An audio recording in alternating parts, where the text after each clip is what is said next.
السلام عليكم ورحمة الله. نحمده ونستعينه ونستغفره ونؤمن به ونتوكل عليه ونعوذ بالله من شرور أنفسنا ومن سيئات أعمالنا. من يهده الله فلا مضل له ومن يضلله فلا هادي له. ونشهد أن لا إله إلا الله وحده لا شريك له. ونشهد أن سيدنا وحبيبنا ومولانا محمدا عبده ورسوله. أعوذ بالله من الشيطان الرجيم. بسم الله الرحمن الرحيم. يا أيها الذين آمنوا صلوا عليه وسلموا تسليما. اللهم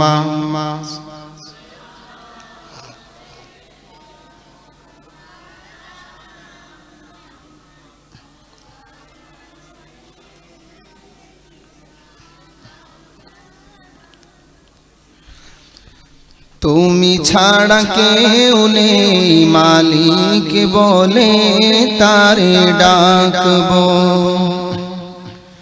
তুমি ছাড়া কেউ নেই মালিক বলে তারে ডাকবো।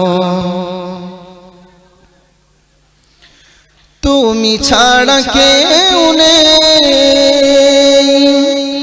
ভালোবেসে কার ছবি আঁকবো।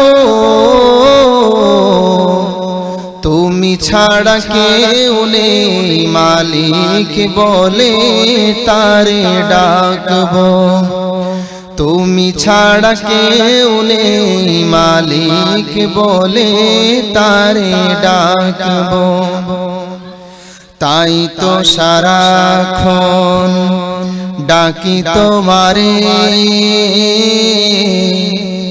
ভালোবেসে কাছে টেনে নাও আমারে। এ মনের গহীনে আছো তুমি, ভালোবেসে চিরকাল রাখবো। তুমি ছাড়া কেউ নেই মালিক বলে তারে ডাকবো।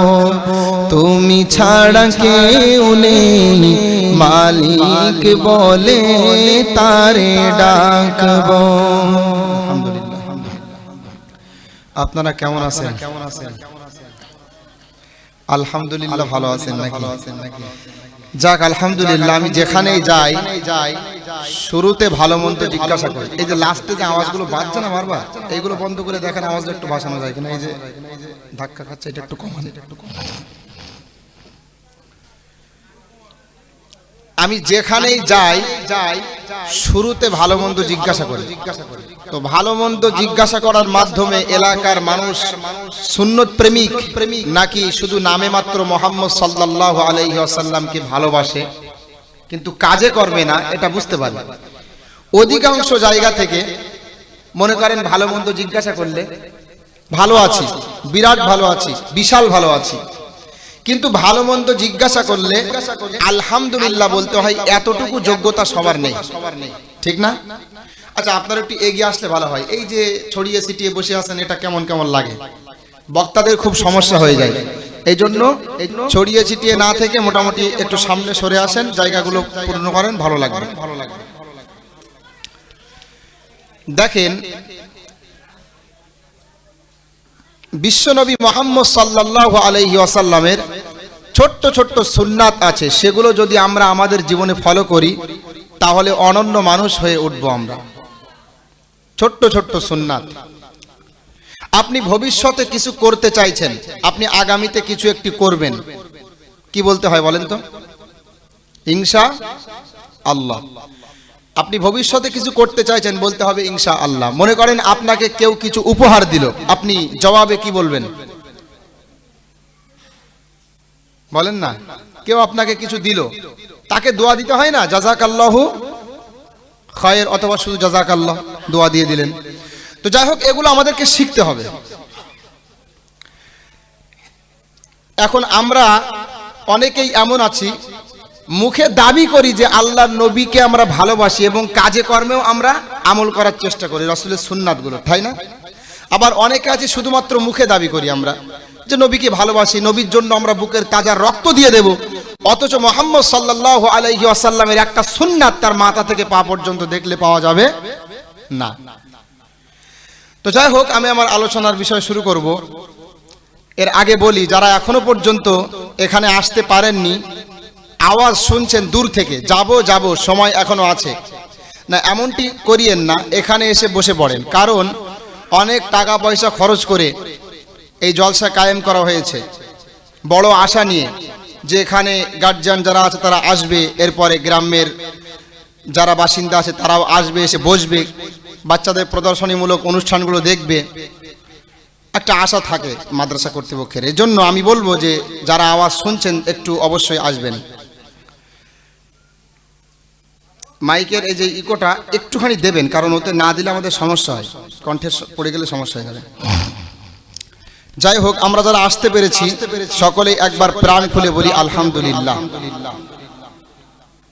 যারা আজকে আমরা এখানে এসেছি, সত্যি আল্লাহ সুবহানাহু ওয়া তাআলা তৌফিক না দিলে এখানে আসতে পারতাম না। তার কারণ এক জায়গাতে বসে কোরআন এবং হাদিসের কথা শোনা, এটা এত বড় আল্লাহর কাছে এত বড় ইবাদত যে বলা হয়েছে, কোন কোন হাদিসে এমন এসেছে যে দীর্ঘ সময় ধরে নফল ইবাদত করলে যা সওয়াব হয়, থাক এই মজলিসে বসে 1 ঘন্টা যদি কেউ কোরআন সুন্নাহ শেখে, তার থেকে বেশি সওয়াব অর্জন করতে পারে। বলেন সুবহানাল্লাহ। যারা এসেছি আমাদের করণীয় হবে দুইটা, বক্তাদের কাজ হবে কোরআন এবং হাদিস থেকে মুহাম্মদ সাল্লাল্লাহু আলাইহি ওয়াসাল্লাম যা বলে গিয়েছিলেন সেগুলো শিক্ষা দেওয়া, আর শ্রোতাদের কাজ হবে দুইটা। কয়টা বলেন? দুইটা। وَإِذَا قُرِئَ الْقُرْآنُ فَاسْتَمِعُوا لَهُ وَأَنصِتُوا لَعَلَّكُمْ تُرْحَمُونَ। আল্লাহ বলছে, যখন কোরআনুল কারীম তেলাওয়াত করা হবে তখন তোমরা চুপ থাকবে এবং মনোযোগ সহকারে শ্রবণ করবে, তাহলে তোমাদের প্রতি আল্লাহ রহমত নাজিল করবে। বলেন সুবহানাল্লাহ। তাহলে আমাদের কর্তব্য কয়টা বলেন? দুইটা, একটা চুপ থাকা আর একটা মনোযোগ সহকারে শ্রবণ করা। যদি এগুলো করতে পারি তাহলে আল্লাহ রহমত নাজিল করবে। শুধু তাই নয়, এই কোরআনুল কারীম যদি আমরা মনোযোগ সহকারে শ্রবণ করি, আমাদের অন্তরে যদি পরিবর্তনের নিয়ত নাও থাকে, এরপরেও আল্লাহ সুবহানাহু ওয়া তাআলা পরিবর্তন করবে। মহান আল্লাহ বলছেন, وَإِذَا تُلِيَتْ عَلَيْهِمْ آيَاتُهُ زَادَتْهُمْ إِيمَانًا وَعَلَى رَبِّهِمْ يَتَوَكَّلُونَ। বলেন আল্লাহু আকবার। সূরা আনফাল 9 নম্বর পারা 16 নম্বর পৃষ্ঠা 1 নম্বর রুকুর 2 নম্বর আয়াত। আল্লাহ বলছেন, যখন তাদের সামনে কোরআনুল কারীম তেলাওয়াত করা হবে, আমি আল্লাহ বলছি এই কোরআনুল কারীমের তেলাওয়াত এর ব্যাখ্যা তার ঈমানটা বাড়িয়ে দেবে। বলেন সুবহানাল্লাহ। এই বাচ্চারা আশেপাশে যেন আওয়াজ না করে, সমস্যা হয় আমার অনেক জায়গাতে গেলে। এটা আওয়াজ করলে হবে না। কোরআন এবং হাদিসের কথা বলতে গেলে এমন পরিবেশ লাগবে যে পরিবেশে কোনো আওয়াজ হবে না, শুধু আওয়াজ হবে বক্তার আওয়াজ। এমন পরিবেশ না হলে কোরআন সুন্নাহর কথা বলা যায় না। আর আপনাদের আরেকটা বিষয় বলে রাখি, আমি যেহেতু আমি এখানে নতুন, এলাকাতে আমাকে কেউ কখনো দেখেননি, বক্তা জগতে একদম নতুন। আমি গত বছরেই পড়াশোনা করে বাড়িতে এসেছি বাংলাদেশ থেকে। তো এজন্য একটা কথা বলে রাখি, আপনারা একটু আওয়াজ করবেন। আমি যখন কোনো প্রশ্ন করব, যখন জিজ্ঞাসা করব, আপনারা আমার সাথে একটু উত্তর দিবেন। বাংলাদেশের তাফসিরুল কোরআন মাহফিল দেখেছেন আপনারা? বাংলাদেশের তাফসিরুল কোরআন মাহফিলে বক্তাদেরকে বেশি আওয়াজ করা লাগে না, শ্রোতারাই দেখবেন সুবহানাল্লাহ লিল্লাহি তাকবীর বলে একেবারে মাজমাটা জমিয়ে ফেলে। কিন্তু আমাদের এখানে যখন পশ্চিমবঙ্গে আমি আসি এবং তাফসিরুল কোরআন মাহফিল শুরু করি, তো পরিবেশ আমি ভালো পাইনি। মনে করেন বক্তারা এখানে যে পরিস্থিতি সেটা কেমন জানেন? বক্তারা কানে হাত দিয়ে 2-3 ঘন্টা কিসসা কাহিনী বক্তার মতো বলে, আর শ্রোতারা সামনে বসে যে যা পারে হালুয়া মুরব্বা বাদাম কিশমিশ বসে বসে খায়। বক্তার সাথে শ্রোতার কোনো সম্পর্ক নেই। এটা করলে চলবে না। আমি যেটা জিজ্ঞাসা করব আপনারা একটু আওয়াজ দিবেন। রাজি আছেন তো? এরও দলিল আছে। আমি যদি আপনাকে প্রশ্ন করি আর আপনি যদি উত্তর না দিতে পারেন, আমি উত্তর দিয়ে দেব। এটাও বিশ্বনবীর সুন্নাত। বলেন সুবহানাল্লাহ। একটা হাদিস শুনেন, বুখারী শরীফ 1 নম্বর খণ্ড কিতাবুল ইলমের মধ্যে হাদিসটা উল্লেখ, 59 এবং 60 নম্বর হাদিস। عن عبد الله بن عمر رضي الله تعالى عنه قال قال النبي صلى الله عليه وسلم إن من الشجر شجرة لا يسقط ورقها وإنها مثل المسلم فحدثنا ما فحدثوني ما هي।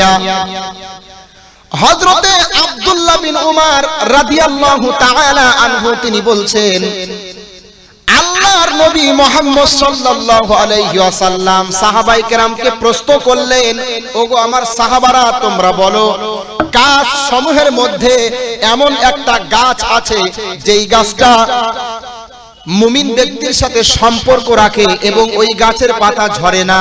কি গাছ? হ্যাঁ, খেজুর গাছ না? হাদিসটা শুনেছেন কখনো? খেজুর গাছ। আমাদের মুসলমানরা অনেকেই এটা মনে করেন এই হাদিসটা আরো কয়েক জায়গাতে বলেছি আমি, তো সবাই উত্তর দিতে পারে না, কারণ আমরা তো জ্ঞান চর্চা করি না। এখন যদি বলি যে আমাদের বিভিন্ন সিনেমার যারা তারকা আছে তাদের বিষয়ে প্রশ্ন করি বা খেলোয়াড়দের বিষয়ে, অনেকে উত্তর দিতে পারবে, কিন্তু হাদিস কোরআনের কথা বললে সবাই বলতে পারে না। যাই হোক, খেজুর গাছ। সাহাবায়ে কেরাম উত্তর দিতে পারছেন না। হযরতে আব্দুল্লাহ বিন উমর রাদিয়াল্লাহু তাআলা আনহু তিনি বলছেন, ফাওয়াকা'আন নাসু ফি শাজারিল বাওয়াদি, মানুষেরা গ্রামের বৃক্ষগুলো নিয়ে চিন্তা ভাবনা শুরু করলো, কি সেই বৃক্ষ হতে পারে, কি সেই গাছ হতে পারে যেই গাছটা মুমিন ব্যক্তির সাথে সম্পর্ক রাখে। আব্দুল্লাহ রাদিয়াল্লাহু তাআলা আনহু তিনি বলছেন, ওয়াকা ফি নাফসি আন্নাহা নাখলা, আমার অন্তরে উদ্ভাসিত হলো সেটা হলো খেজুর গাছ। ফাস্তাহায়াইতু, তবে আমি লজ্জা পেলাম। আব্দুল্লাহ বিন উমর, উমরের বেটা আব্দুল্লাহ রাদিয়াল্লাহু তাআলা আনহু, তিনি ছোট্ট সাহাবী। তিনি বলছেন, আমার পাশে আবু বকরের মতো সাহাবী, আমার বাপ উমরের মতো সাহাবী, আর আমি উত্তর দিয়ে দেব ফাস্তাহায়াইতু, আমি তো লজ্জা পেলাম, বিধায় উত্তর দিলাম না। সাহাবায়ে কেরাম যখন উত্তর দিতে পারলেন না, তখন আল্লাহর নবীকে বললেন, ওগো নবী তুমি বলে দাও, ফাহাদ্দিসনা মা হিয়া ইয়া রাসূলুল্লাহ, হে নবী আপনি বলে দিন গাছটি কি গাছ। তখন আল্লাহর নবী বলছেন, ইন্নাহা নাখলা, সেটা হলো খেজুর গাছ। কি গাছ? খেজুর গাছ। এখন খেজুর গাছের সাথে মুমিন ব্যক্তির সম্পর্ক কি? এই হাদিসের ব্যাখ্যা করতে গিয়ে বিখ্যাত হাদিস বিশারদ আল্লামা হাফেজ ইবনে হাজার আসকালানী রাহমাতুল্লাহ আলাইহি ফাতহুল বারি 1ম খণ্ড 117 নম্বর পৃষ্ঠাতে লিখেছেন, খেজুর গাছের পাতা যেমন ঝরে না, কোন মুমিন ব্যক্তি যদি আল্লাহর কাছে প্রার্থনা করে, দোয়া করে, সেই দোয়া আল্লাহ ফেরত দেয় না। বলেন সুবহানাল্লাহ। এখন আপনাদের মধ্যে অনেকেই হয়তো বলবে, হুজুর কত দোয়া তো আল্লাহর কাছে করি, সব দোয়া তো আল্লাহ কবুল করে না। করে? সব দোয়া কবুল করে আল্লাহ? করে না। সব দোয়া তো আল্লাহ কবুল করে না, আর আপনি বলছেন সব দোয়া আল্লাহ কবুল করে। অবশ্যই আমাদেরকে বুঝতে হবে দোয়া কবুলের কয়েকটা স্তর রয়েছে। ইবনে হাজার আসকালানী রাহমাতুল্লাহ আলাইহি এই হাদিসের ব্যাখ্যা করতে গিয়ে বলেন, দোয়া কবুলের প্রথম স্তর হলো আপনি আল্লাহর কাছে যেটা চাইবেন আল্লাহ হুবাহু সেটা আপনাকে দিয়ে দিবে। আর যদি আল্লাহ মনে করে বান্দা আমার কাছে যেটা চাইলো এটা বান্দার জন্য শোভনীয় না, বান্দাকে যদি এই নিয়ামতটা আমি দিই তাহলে ও অকৃতজ্ঞ হয়ে উঠবে, কৃতজ্ঞ বান্দা হয়ে যাবে। তো সেক্ষেত্রে আল্লাহ ওইটা না দিয়ে ওই দুয়ার বদৌলতে দুনিয়া থেকে বিপদ মুসিবত দূর করে। বলেন সুবহানাল্লাহ। আর এটাও যদি না করে, এই দুয়ার বদৌলতে আখিরাতে আল্লাহ সম্মান মর্যাদা বৃদ্ধি করবে। বলেন সুবহানাল্লাহ। তাহলে বলেন তো, মুমিন ব্যক্তি যদি আল্লাহর কাছে দোয়া করে আল্লাহ ফেরত দেয়? দেয় না। আর দোয়া ও সিলাহুল মুমিন, দোয়া হলো মুমিনের হাতিয়ার, ঠিক না? এজন্য দোয়া করবেন তো বেশি বেশি নাকি? দেখবেন দোয়া এমন একটা ইবাদত যে ইবাদতটা করতে গেলেই শয়তানে ধোঁকা দেয়। মনে করেন নামাজ পড়েছেন আপনি, আপনি মনে করেন চায়ের দোকানে বসে বসে গল্প করছেন, পানের দোকানে গল্প করছেন, কোনো সমস্যা নেই, একটু নামাজ পড়ে হাত তুলবেন, দেখবেন ঘুম পাবেন। ঠিক বলছি না আমি? দোয়া করতে মন চায় না, কারণ দোয়া এমন একটা ইবাদত, লা ইয়ারুদ্দাল কাযা ইল্লা দুআ। মানুষের ভাগ্য পরিবর্তন করে না, তবে দোয়া মানুষের ভাগ্য পরিবর্তন করে। বলেন সুবহানাল্লাহ। এজন্য কবি কত সুন্দর কথা বলছেন, তোমাকে ডাকি যদি একবার আল্লাহ, আমাকে কাছে টানো বারবার। তোমাকে ডাকি যদি একবার আল্লাহ, আমাকে কাছে টানো বারবার। যদি পথ ভুলে যাই আমাকে দিও ঠাই, যদি পথ ভুলে যাই আমাকে দিও ঠাই, দিও দিশা এইটুকু আবদার আল্লাহ, আমাকে কাছে টানো বারবার। তোমাকে ডাকি যদি একবার আল্লাহ, আমাকে কাছে টানো বারবার। আল্লাহ পাককে যদি আমরা অন্তর থেকে একবার ডাকি, আল্লাহ পাক আমাদের ডাকে কয়েকশো বার সাড়া দেয়। বলেন সুবহানাল্লাহ। একটা হাদিস হঠাৎ মনে পড়ে গেল, এজন্য বলি। বুখারী শরীফ দ্বিতীয় খণ্ডে কিতাবুদ দাওয়াতের মধ্যে একটা হাদিস আছে, শেষ আসমানে আল্লাহ সুবহানাহু ওয়া তাআলা রাতের শেষ অংশে আসার পরে বান্দাদেরকে ডাকে, বান্দারা আমার কাছে চাও, আমি আল্লাহ তোমাদের প্রার্থনা কবুল করব। বলেন সুবহানাল্লাহ। আমার কাছে রিজিক চাও, আমি তোমাদেরকে রিজিক দেব। তুমি তোমার গুনাহের জন্য আমার কাছে ইস্তেগফার করো, আমি আল্লাহ তোমাকে ক্ষমা করব। বলেন সুবহানাল্লাহ। এজন্য প্রার্থনা করতে হয়। তো যাই হোক, প্রথম যে হাদিসটি শুনিয়েছিলাম, আমি আপনাদেরকে প্রশ্ন করব, আপনারা উত্তর দিবেন এই জন্য। তাহলে উত্তর দিবেন তো ইনশাআল্লাহ? এবার আমি আমার, যেহেতু আজকে এখানে মহিলা মাদ্রাসা এখানে আছে, সে উপলক্ষে জলসা, তো আমি চিন্তা করলাম যে আজকে ইসলামে নারী অধিকার নিয়ে কিছু আলোকপাত করব, যাতে করে এই মাদ্রাসার গুরুত্ব আপনারা বুঝতে পারেন এবং এই মাদ্রাসাতে কিভাবে আপনারা সহযোগিতা করবেন বা সহযোগিতা করলে আপনাদের কি লাভ হবে, এই গুরুত্বটা আপনারা তখন বুঝতে পারবেন যখন এটা বুঝতে পারবেন যে ইসলাম আসার পরে নারী জাতির অধিকার কিভাবে ফিরিয়ে দিয়েছে। আমরা সকলেই মোটামুটি জানি, মুহাম্মদ সাল্লাল্লাহু আলাইহি ওয়াসাল্লামকে আল্লাহ পাক যখন দুনিয়াতে পাঠিয়েছিলেন, গোটা বিশ্ব অন্ধকারের মধ্যে ডুবেছিল, ঠিক না? আজ ইসলাম বিদ্বেষীরা যারা আছে, ইসলাম বিদ্বেষী, মুহাম্মদ বিদ্বেষী, তারা কথায় কথায় একটা কথা বলে যে ইসলাম নারীর সম অধিকার দেয়নি, ইসলাম নাকি নারীকে অধিকার দেয়নি।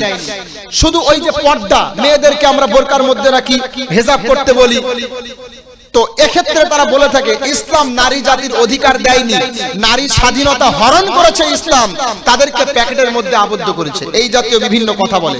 এই জন্য আমরা দ্ব্যর্থহীন কণ্ঠে এই সমস্ত ইসলাম বিদ্বেষীদেরকে বলতে চাই, তোমাদের চোখে আঙুল দিয়ে দেখিয়ে দিতে চাই যে মুহাম্মদ সাল্লাল্লাহু আলাইহি ওয়াসাল্লাম আসার আগে, ইসলামের শেষ নবী মুহাম্মদ সাল্লাল্লাহু আলাইহি ওয়াসাল্লাম আসার আগে কন্যা সন্তানের অধিকার কেমন ছিল, মানব জাতির অধিকার কেমন ছিল, আর আসার পরে কতটা পরিবর্তন হলো, এই বিষয়ে সংক্ষিপ্ত আলোকপাত করব আমি।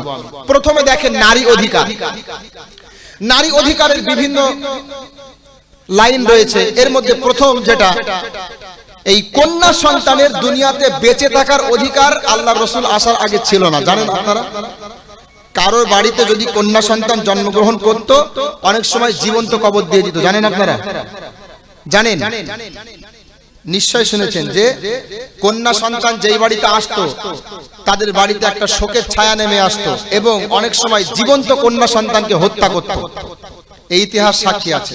কিন্তু ইসলাম আসার আগে এটা, পরে এটা ফিরিয়ে দিয়েছে। মহান আল্লাহ বলছেন, ওয়া ইদা বুশিরা আহাদুহুম বিল উনসা দাল্লা ওয়াজহুহু মুসওয়াদ্দান ওয়া হুয়া কাযীম। বলেন আল্লাহু আকবার। মহান আল্লাহ বলছেন, যখন তাদের সামনে কোনো কন্যা সন্তানের সুসংবাদ দেওয়া হতো, যখন তাদের বাড়িতে কন্যা সন্তান আসতো, তখন তাদের চেহারাটা লজ্জায় পরিবর্তন হয়ে যেত, চেহারাটা বিবর্ণ হয়ে যেত, কার কথা এটা? আল্লাহর কথা। কন্যা সন্তান আসলে তাদের চেহারাটা পরিবর্তন হয়ে যেত, লজ্জায় তারা মুখ তুলে দাঁড়াতে পারত না সমাজে। ইয়াতাওয়ারা মিনাল কওমি মিন সুই মা বুশিরা বিহি আয়ুমসিকুহু আলা হুলিন আম ইয়াদুসসুহু ফিত তুরাব। বলেন আল্লাহু আকবার। আল্লাহ বলছেন তারা সম্প্রদায় থেকে পর্দা নিত, মুখটা ফিরিয়ে নিত, লজ্জায় চিন্তা ভাবনা করত আমি লাঞ্ছনার সাথে, বঞ্চনার সাথে, লজ্জার সাথে এই কন্যা সন্তান লালন পালন করব নাকি একে জীবন্ত হত্যা করব, এইটা নিয়ে টেনশনে পড়ে যেত, চিন্তান্বিত হয়ে পড়তো। এটা কোরআনের কথা বলছি আমি। স্পষ্ট এখানে আল্লাহ উল্লেখ করেছেন কন্যা সন্তান যাদের বাড়িতে আসতো তখন তারা চিন্তায় পড়ে যেত, টেনশনগ্রস্ত হতো। সূরাতুন নাহল 14 নম্বর পারা 12 নম্বর পৃষ্ঠা 7 নম্বর রুকুর 58 এবং 59 নম্বর আয়াত, এই দুটো আয়াত এখানে ক্লিয়ার যে কন্যা সন্তানের অধিকার ছিল না। আমরা সাহাবী দাহিয়াতুল কালবি রাদিয়াল্লাহু তাআলা আনহুর একটা বিখ্যাত ঘটনা জানি। তিনিও তার কন্যা সন্তানকে জীবন্ত কবর দিয়েছিল, ঠিক না? দেখেন ইসলাম আসার আগে জীবন্ত কন্যা সন্তানকে হত্যা করা হচ্ছে, কবরস্থ করা হচ্ছে। এবার ইসলাম কি বলে শুনুন। মহান আল্লাহ বলছেন ওয়ালা তাকতুলু আওলাদাকুম খাশিয়াতা ইমলাক নাহনু নারযুকুহুম ওয়া ইয়্যাকুম ইন্না কতলাহুম কানা খিতআন কাবীরা। বলেন আল্লাহু আকবার। সূরা বানী ইসরাঈল 15 নম্বর পারা 4 নম্বর পৃষ্ঠা 3 নম্বর রুকুর 31 নম্বর আয়াত। আল্লাহ বলছেন তোমরা তোমাদের সন্তানদেরকে দারিদ্রতার ভয়ে হত্যা করো না। কার কথা? তোমরা তোমাদের সন্তানদেরকে দারিদ্রতার ভয়ে হত্যা করো না। ওই আল্লাহ যেমন ভাবে তোমাদেরকে খাইয়েছেন, তোমাদেরকে পরিয়েছেন, তোমরা দারিদ্রতার ভয়ে যেই কন্যা সন্তানকে হত্যা করছো সেই সন্তানকেও আল্লাহ খাওয়াবেন। বলেন সুবহানাল্লাহ। বলেন এটা জানার পরে আপনার সামনে কোনদিন কোন অমুসলিম যদি বলে ইসলাম কন্যা সন্তানের অধিকার হরণ করেছে, চুপ থাকবেন না জবাব দিবেন? জবাব দিবেন না?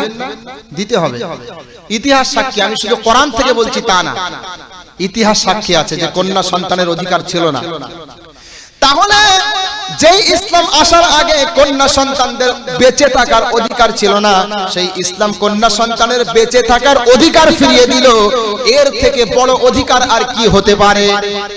এরপরে লক্ষ্য করেন, বেঁচে থাকার অধিকার দিল। এবার যখন দুনিয়াতে সন্তানটা জন্মালো, অজ্ঞতার যুগে তদানীন্তন সময়ে তাদের রীতি ছিল কি, যখন কন্যা সন্তান জন্মালো চেহারাটা পরিবর্তন হয়ে গেল, বিবর্তন হয়ে গেল, তাদের চেহারাতে একটা মলিনতার স্পষ্ট নিদর্শন পরিস্ফুট হলো।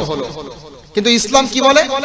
ইসলাম বলে না, তোমার ঘরে কন্যা সন্তান আসুক অথবা তোমার ঘরে পুত্র সন্তান আসুক, উভয় ক্ষেত্রে তোমাকে আনন্দ প্রকাশ করতে হবে। সপ্তম দিনের মাথায় আকীকা করতে হবে, গোশত বন্টন করার মাধ্যমে আনন্দ উদযাপন করতে হবে। বলেন সুবহানাল্লাহ। দলিল আবু দাউদ শরীফ কিতাবুজ যাহায়া বাবুন ফিল আকীকা হাদিস নাম্বার 838 2838 নাম্বার হাদিস।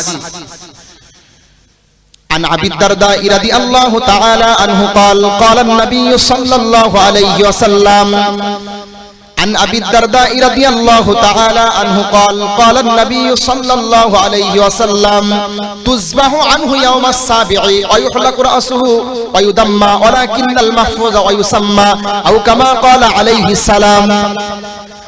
হযরতে মুহাম্মদ সাল্লাল্লাহু আলাইহি ওয়াসাল্লাম তিনি বলছেন প্রত্যেকটা বাচ্চা আকীকার কারণে আল্লাহর কাছে ঝুলন্ত অবস্থায় থাকে।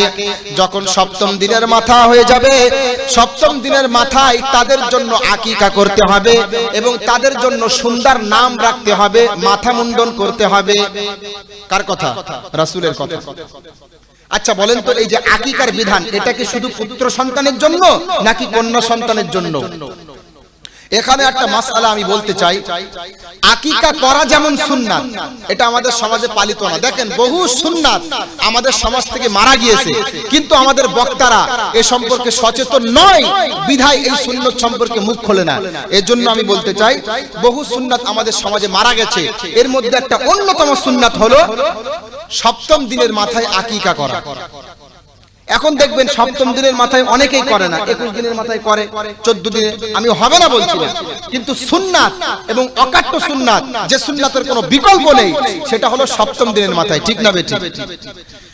তো দরকার, দেখেন আমি বলি, কিছু কিছু সুন্নাত এমন আছে যেই সমস্ত সুন্নাতগুলো জীবনে বারবার পালন করার সৌভাগ্য হয় না, দুই একবার সুযোগ সময় আসে। তার মধ্যে একটা হলো আকিকা করা। সন্তান তো আর সারা বছর হয় না, এজন্য আকিকার সুন্নাত যখন সপ্তম দিনের মাথায় হয়ে যাবে, আনিল গুলামি শাতানে ওয়া আনিল জারিয়াতি শাত, ছেলে সন্তান হলে 2টা ছাগল আর মেয়ে সন্তান হলে 1টা ছাগল আকিকা করতে হবে। এটা সুন্নাত। ইনশাআল্লাহ পালন করবেন তো? ইনশাআল্লাহ আমার এই বক্তব্য শোনার পরে আমল করার চেষ্টা করবেন। আমি কিন্তু পেশাধারী কোনো বক্তা না, যেগুলো বলবো সেগুলো আমল করবেন, এতেই আমি খুশি, আল্লাহ খুশি, ব্যাস। আমাদের আশাও সাকসেসফুল হবে। এজন্য আমলের নিয়তে শুনতে হবে। রাজি আছি আমরা? লক্ষ্য করেন, শুধু আকিকার ক্ষেত্রে না, এবার ইসলাম বলে ওই নারী সন্তান হোক, কন্যা সন্তান হোক, পুত্র সন্তান হোক, তার অধিকার হলো তার জন্য সুন্দর নাম রাখার ব্যবস্থা করতে হবে। কি করতে হবে বলেন? নাম রাখার ব্যবস্থা। পিতামাতার প্রতি নৈতিক এবং দ্বীনি দায়িত্ব হলো কন্যা সন্তান হোক, পুত্র সন্তান হোক, সুন্দর সুন্দর নাম রাখতে হবে। কারণ কিয়ামতের দিন আল্লাহ পাক প্রত্যেককে তার নাম সহ এবং তার পিতার নাম সহ কিয়ামতের দিন ডাকবে, আহ্বান করবে। আপনার নাম নিয়ে ফুলান ইবনু ফুলান, ইয়া ফুলান আপনা ফুলান, অমুকের বেটা অমুক, এইভাবে ডাকা হবে। এখন বলেন তো, নাম যদি সুন্দর না হয় সমস্যা আছে না নেই? আমাদের সমাজে কত নাম হয় দেখবেন। আমি নাই বললাম, কারোর সাথে লেগে গেলে তখন আমার সমস্যা হবে। গত কয়েকদিন আগে এক জায়গাতে আলোচনা করতে করতে কোরআনের একটা আয়াত তেলাওয়াত করেছি, ইয়া আইয়ুহাল্লাযীনা আমানু ইন্নামাল খামরু ওয়াল মাইসিরু ওয়াল আনসাবু ওয়াল আজলাম রিজসুম মিন আমালিশ শাইতান। আল্লাহ বলছেন, ওহে যারা ঈমানের দাবি করো, তোমরা মদ পান করো না। কার কথা? লটারি কেটো না, মূর্তি পূজা করো না, জুয়া তোমরা খেলো না। আমি কি বানিয়ে বললাম নাকি? লটারির কথা বলতে বলতে যখন এই আয়াতটা তেলাওয়াত করলাম, সামনে থেকে একজন বলছে, হুজুর আপনার দাওয়াত কিন্তু নষ্ট হবে। আমি বললাম কেন?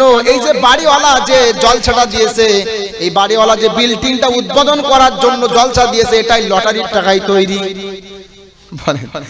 বাড়িওয়ালা যেই বাড়িটা উদ্বোধন করার জন্য জলসা দিয়েছে, ওই বাড়িটা লটারির টাকায় তৈরি। এই জন্য কোরআনুল কারীমের এই বিখ্যাত আয়াত, এমন কোন মুফাসসির নেই যে এই আয়াতের বিস্তারিত ব্যাখ্যা করে না। সেই আয়াতটা আমাকে তেলাওয়াত করা যাবে না, কারণ লটারি তৈরি। আপনাদের এলাকাতে নতুন, এর জন্য বলে রাখি একটা কথা, আমি কিন্তু ভয় পেয়ে কথা বলার লোক না, যেটা সত্য সেটা বলবো। আপনি মানেন চাই না মানেন আপনার ব্যক্তিগত বিষয়। সমাজে কিছু কিছু বক্তা আছে যারা না ইধার কা না উধার কা, দুই দিকেই থাকার চেষ্টা করে। সেই একটা মজার কাহিনী মনে পড়ে গেল, উদাহরণ দিয়ে বলি। এক মসজিদে নামাজ পড়ে সিপিএম আর টিএমসি।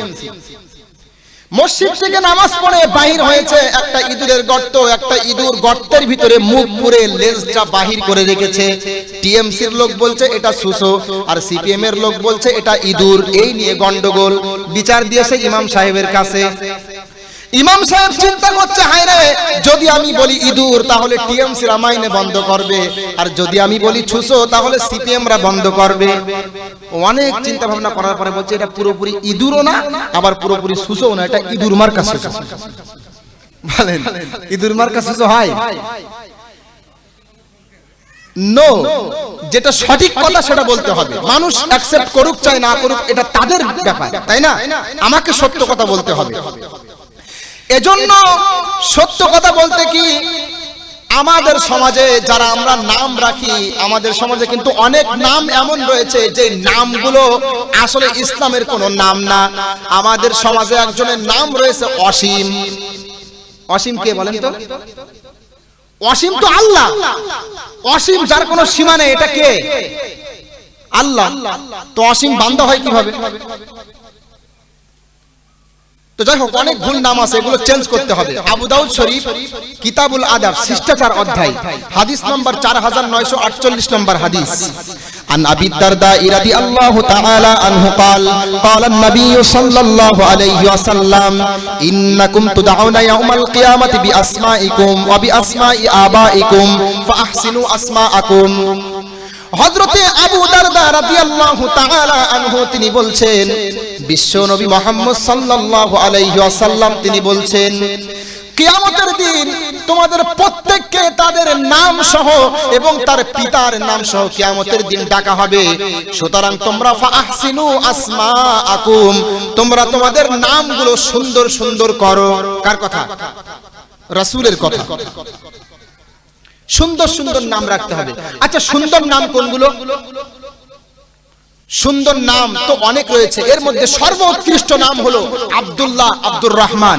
আবার অনেক উলামায়ে কেরাম বলেন যে না, মুহাম্মদ সাল্লাল্লাহু আলাইহি ওয়াসাল্লামের যে নাম রয়েছে এগুলো হলো সর্বোত্তম নাম, এরপরে আব্দুল্লাহ, আব্দুর রহমান। তবে আমি একটা হাদিসের মধ্যে পড়েছি সর্বোত্তম নাম হলো আব্দুল্লাহ, আব্দুর রহমান। আবু দাউদ শরীফ শিষ্টাচার অধ্যায় 4949 নম্বর হাদিস, 4949 নম্বর হাদিস। عن عبد الله بن عمر رضي الله تعالى عنه قال قال النبي صلى الله عليه وسلم إن أحب الأسماء إلى الله تبارك وتعالى عبد الله وعبد الرحمن। আল্লাহর কাছে সর্ব উৎকৃষ্ট নাম এবং সর্ব পছন্দনীয় নাম হলো আব্দুল্লাহ এবং আব্দুর রহমান। এই যে হাদিস। আচ্ছা, আব্দুল্লাহ, আব্দুর রহমান কেউ আছে এখানে? আব্দুল্লাহ, আব্দুর রহমান এটা সর্বোৎকৃষ্ট নাম। এখন নাম যদি, এখন অনেকে হয়তো চিন্তা করছেন যে আমাদের নামগুলো তো এমন নাম, মনে করেন এই যে পল্টু, ঝন্টু, ছোট্টু, কল্টু মল্টু কি আরো আছে সমাজে অনেক কিছু আর কি। তো এই জাতীয় নাম যাদের আছে হয়তোবা চিন্তা করছে যে নামগুলো তো রেখে ফেলেছি, এখন কি করব। আবার অনেকে একটা কথা বলে আমার নাম সুন্দর আছে, তোলা নাম, তোলা নাম মানে একটা নাম হলো মানে তুলে রেখে দিয়েছে আর কি। এই নাম নিয়ে ডাকা হবে না। প্রচলিত নাম যেটা নিয়ে দুনিয়াতে মানুষ আপনাকে ডাকে সেই নাম নিয়ে ডাকা হবে। এজন্য নাম যদি কেউ উল্টা পাল্টা রাখে, সংশোধন করা নবীজির সুন্নাত। যদিও এখন সংশোধন করতে গেলে অনেক সমস্যা হয়, এরপরেও মাসআলা হলো কেউ যদি খারাপ নাম রাখে, নাম চেঞ্জ করা সুন্নাত। বুখারী শরীফ প্রথম খণ্ডে একটা হাদিস উল্লেখ রয়েছে আব্দুল্লাহ বিন উমর থেকে বর্ণিত। আন আব্দুল্লাহ ইবনে উমর রাদিয়াল্লাহু তাআলা আনহু قال قال النبي صلى عن عبد الله بن عمر رضي الله تعالى عنه قال ان ابنة لعمر كانت يقال لها عاصية فسماها رسول الله صلى الله عليه وسلم جميلا। হযরত আব্দুল্লাহ বিন উমর বলছেন, হযরতে উমর রাদিয়াল্লাহু তাআলা আনহুর একটা কন্যা সন্তান ছিল অজ্ঞতার যুগে, তার নাম ছিল আসিয়া। মনে রাখবেন, একটা হলো আসিয়া সিন দিয়ে, আর একটা সোয়াদ দিয়ে। সিন দিয়ে ভালো নাম, এটা ফেরাউনের স্ত্রীর নাম, আর সোয়াদ দিয়ে তার মানে হলো আসিয়া, সোয়াদ দিয়ে এর অর্থ হলো অবাধ্য সন্তান। এটা খারাপ নাম না? তো এই নামটা পরিবর্তন করে হযরত উমর রেখেছিলেন, আল্লাহ রাসূল রেখেছিলেন ফাসাম্মাহা জামিলা। তো আল্লাহর নবী নামটা পরিবর্তন করে দিয়ে রাখেছিলেন জামিলা। এজন্য নাম পরিবর্তন করা সুন্নাত। যাই হোক, এটা আলাদা কথা। নাম রাখতে হবে সপ্তম দিনে, খুশি প্রকাশ করতে হবে কন্যা সন্তান হলে। এটা কার আদেশ? রাসূলের আদেশ, ইসলামের আদেশ। এজন্য আমরা বলতে চাই, যারা অমুসলিম যারা বলতে চাই ইসলাম নাকি কন্যা সন্তানের অধিকার দেয়নি, আমরা বলবো অধিকার ঠিকই দিয়েছে, কিন্তু তোমরা দেখতে পারোনি, তোমাদের সেই চোখ নেই, অথবা তোমরা জেনেও জ্ঞান পাপী। ঠিক না বেঠিক? এটা দরুদ শরীফ পড়েন।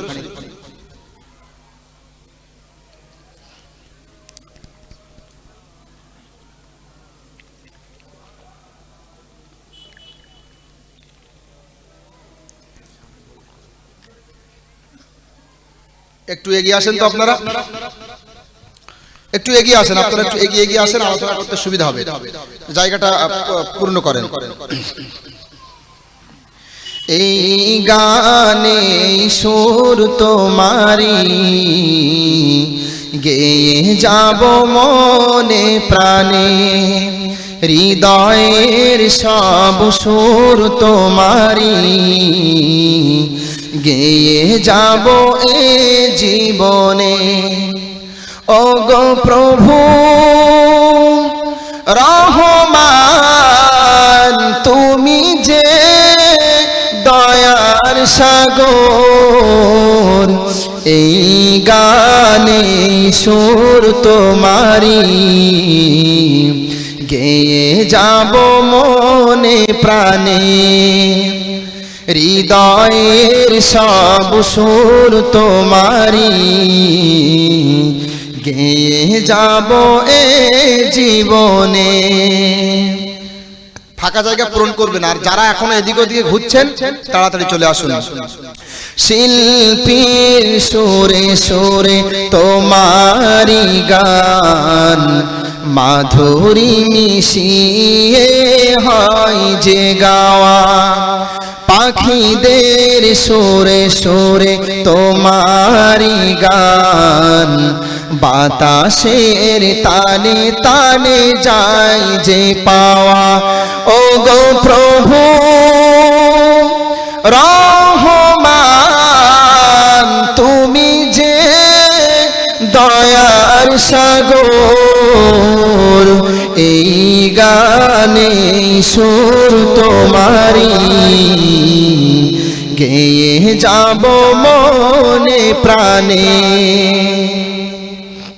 যে কথা বলছিলাম, নাম রাখার বিধান গেল। এরপরে লক্ষ্য করেন, ইসলাম আসার আগে বিবাহের ক্ষেত্রে কন্যা সন্তানের অধিকার ছিল না। পিতামাতা বিবাহের ক্ষেত্রে যেখানে বিবাহ দেবে বাধ্য হয়ে তাদেরকে মানতে হবে, তার পছন্দ হোক চাই না হোক। কিন্তু ইসলাম আসার পরে কন্যা সন্তানের অধিকার ফিরিয়ে দিল। পিতামাতা যতই পছন্দ করুক, কন্যা সন্তান যদি বলে আমার পছন্দ হয়নি, বিবাহ করব না, পিতামাতা সেখানে জোর করতে পারবে না, জায়েজ নেই। কত সুন্দর বিধান। দলিল তিরমিজির মধ্যে একটা হাদিস উল্লেখ রয়েছে, قال النبي صلى الله عليه وسلم لا تنكح البكر حتى تستعمر ولا تنكح السيب حتى تستأذن قالوا يا رسول الله وكيف إذنها قال أن تسكت। আল্লাহর নবী মুহাম্মদ সাল্লাল্লাহু আলাইহি ওয়াসাল্লাম তিনি বললেন, কোন কন্যা সন্তানকে বিবাহ দেয়া যাবে না, সে বাকেরা হোক অথবা সাইয়্যিবা হোক না কেন, যতক্ষণ পর্যন্ত তার অনুমতি না নেওয়া হবে ততক্ষণ পর্যন্ত বিবাহ দেয়া যাবে না। সাহাবায়ে কেরাম বলছেন, ইয়া রাসূলুল্লাহ, কন্যা সন্তান কেমন ভাবে অধিকার, কেমন ভাবে সম্মতি দিবে, আমরা কেমন ভাবে বুঝবো? তখন আল্লাহর নবী বললেন, ইজনুহা আন তাসকুতা, কোন কন্যা সন্তানের সামনে বিবাহের কথা বললে যদি চুপ থাকে তাহলে তার সমর্থন পাওয়া যায়। এই যে সুন্দর একটা বিধান। বিবাহের ক্ষেত্রে অধিকার ছিল না, ইসলাম ফিরিয়ে দিল। এরপরে কি? এরপরে আরেকটা ঘৃণ্য প্রথা ইসলাম আসার আগে ছিল, একজন পুরুষ একাধিক স্ত্রী রাখতে পারত। 4টা 5টা 6টা 7টা 8টা 10টা পর্যন্ত বিবাহ করত, যখন তখন যাকে তাকে ইচ্ছা তালাক দিত। এবং বিবাহ করার পরে স্ত্রীদের মধ্যে সমতা বিধান বজায় রাখত না। কাউকে তো বেশি ভরণ পোষণের ক্ষেত্রে কাউকে বেশি সমর্থন করত, কাউকে বেশি সুযোগ সুবিধা দিত, আবার কারো প্রতি অত্যাচার করত। ইসলাম আসার আগে এই বিধান ছিল, কিন্তু ইসলাম আসার পরে এই বিধান চিরতরে বন্ধ করে পুরুষদের জন্য 4টা বিবাহের অনুমতি দেয়। এরপরেও বলে, যদি তোমরা ইনসাফ প্রতিষ্ঠা না করতে পারো তাহলে কয়টা? মহান আল্লাহ বলছেন, ফাইন খিফতুম আল্লা তা'দিলু ফাওয়াহিদাতান আও মা মালাকাত আইমানুকুম যালিকা আদনা আল্লা তাউলু। বলেন আল্লাহু আকবার। সূরা নিসা 4 নম্বর পারা 16 নম্বর পৃষ্ঠা 1 নম্বর রুকুর 3 নম্বর আয়াত। আল্লাহ বলছেন, তোমরা স্ত্রীদের মধ্যে ন্যায় বিচার প্রতিষ্ঠার ক্ষেত্রে তাদেরকে সমান নজরে দেখার ক্ষেত্রে তারতম্য হবে, এই ভয় যদি তোমাদের থাকে তাহলে তোমরা বিবাহ করবে কয়টা? একটা। কেউ যদি একাধিক বিবাহ করে আর স্ত্রীদের মধ্যে যদি সমতা বিধান না করতে পারে বা দেখার ক্ষেত্রে যদি কাউকে প্রাধান্য দেয়, তাহলে সেক্ষেত্রে তার জন্য শাস্তি আছে না নেই? আবু হুরায়রা থেকে হাদিস বর্ণিত, বুখারী শরীফের হাদিস। عن أبي هريرة رضي الله تعالى عنه قال قال النبي صلى الله عليه وسلم من كانت له امرأتان فمال إلى أحدهما جاء يوم القيامة وشقه مائل। কেউ যদি একাধিক বিবাহ করে, দুইটা স্ত্রী যদি তার থাকে, আর দুনিয়াতে যদি তাদের মধ্যে সমান অধিকারের ক্ষেত্রে সমান নজরে না দেখে, কিয়ামতের দিন ওই ব্যক্তি যখন আল্লাহর সামনে উঠবে, তার একটা পাশ থাকবে ঝুঁকে থাকবে, কোন কোন হাদিসে পচা থাকবে, এই জাতীয় কথা বলা হয়েছে। তাহলে বলেন, ইসলাম আসার আগে বিবাহের ক্ষেত্রে একাধিক বিবাহ জায়েজ করেছে, যখন তখন যাকে তাকে ইচ্ছা তালাক, স্ত্রীদের মধ্যে সমান কোনো অধিকার নেই। কিন্তু ইসলাম আসার পরে এই অধিকার ফিরিয়ে দিল। এখনো যদি বলে যে ইসলাম কন্যা সন্তানের সমান অধিকার দেয়নি, এটা ভুল হবে না ঠিক হবে? বলেন, ভুল হবে না? তালাকের ক্ষেত্রে যখন তখন যাকে তাকে ইচ্ছা তালাক দিয়ে দিবে, এটা ইসলাম আসার আগে ছিল। কিন্তু ইসলাম আসার পরে এই তালাক প্রথা বন্ধ করেছেন। অকারণে যখন তখন যাকে তাকে তালাক দেয়া, সিস্টেম বিরোধী তালাক দেয়া, এটার বিরোধিতা করেছে ইসলাম। আবু দাউদ শরীফ কিতাবুত তালাক, এখানে একটা হাদিস রয়েছে। হাদিসটা মোটামুটি পর্যায়ের গ্রহণযোগ্য হাদিস, মোটামুটি সনদে বর্ণিত হাদিস। আব্বাজুল হালালি ইনদাল্লাহি তালাক, আল্লাহর কাছে যত হালাল বস্তু আছে এর মধ্যে সবচেয়ে ঘৃণিত, সবচেয়ে নিকৃষ্ট হলো তালাক। জানেন না আপনারা? তালাক আজকে তো আমাদের সমাজে দুঃখের কথা কি বলবো, বলতে কষ্ট লাগে।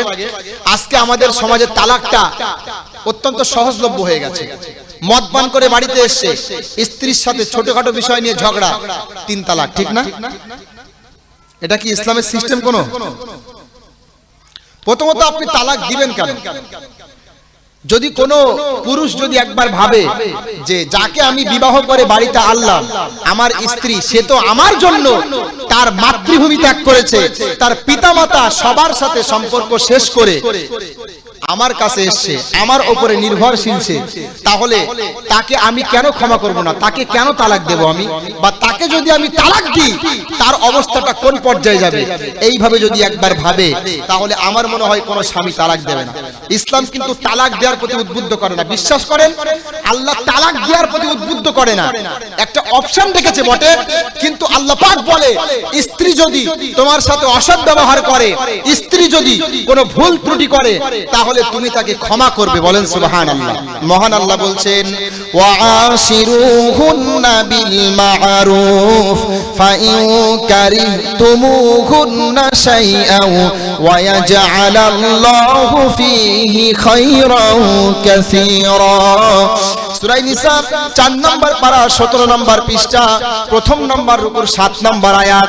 আল্লাহ বলছেন, তোমরা তোমাদের স্ত্রীদের সাথে ভালো ব্যবহার করো। হয়তো তাদের কোনো ব্যবহারে তোমার কষ্ট লাগার কারণে তাকে তুমি তালাক দিচ্ছ, কিন্তু হতে পারে ওর মধ্যেই তোমার জন্য আমি আল্লাহ কল্যাণ রেখেছি। বলেন সুবহানাল্লাহ। কত সুন্দর বিধান! ইসলাম আসার আগে এই অধিকার ছিল না, আসার পরে ফিরিয়েছে। ইতিহাস তার সাক্ষী রয়েছে। আর ইসলাম বিদ্বেষীরা বলে ইসলাম নাকি কন্যা সন্তানের অধিকার দেয়নি। আরে আপনি আরো লক্ষ্য করেন, ইসলাম আসার আগে কন্যা সন্তানকে উত্তরাধিকার থেকে বঞ্চিত করা হতো। মনে করেন আপনার কন্যা সন্তান আছে, এখন আপনি মারা গেলেন, আপনার পুত্র সন্তান আপনার উত্তরাধিকার সূত্রে পাবে, কিন্তু কন্যা সন্তান পাবে না। এটা ইসলাম আসার আগে ছিল। দলিল তিরমিজির মধ্যে একটা হাদিস রয়েছে, বড় হাদিস। সাদ ইবনে রবি রাদিয়াল্লাহু তাআলা আনহুর স্ত্রী তার 2টা কন্যা সন্তান নিয়ে আল্লাহর রাসূলের কাছে এসেছে। জাআত ইমরাআতু সাদ ইবনে রবি ইবনাতাইহা বিন সাদিন ইলা রাসূলিল্লাহি সাল্লাল্লাহু আলাইহি ওয়াসাল্লাম। হযরত সাদ রাদিয়াল্লাহু তাআলা আনহুর স্ত্রী 2টা কন্যা সন্তান নিয়ে আল্লাহর নবীর কাছে এসেছে। এসে বলছেন, ইয়া রাসূলুল্লাহ, হাতা ইবনাতা সাদ ইবনে রবি, এই 2টা কন্যা সন্তান আপনি দেখছেন, এই কন্যা সন্তান দুটো হলো সাদ ইবনে রবি রাদিয়াল্লাহু তাআলা আনহুর। কুতিলা আবুহুমা মাআকা ইয়াউমা উহুদিন। এই সাআদ রাদিয়াল্লাহু তাআলা আনহু আপনার সাথে উহুদ যুদ্ধে শহীদ হয়ে গেছে। ওয়া ইন্না আম্মাহুমা আখাযা মালাহুমা, আর এই সাআদের দুই কন্যার যত সম্পত্তি ছিল সব সম্পত্তি তার চাচারা নিয়ে নিয়েছে।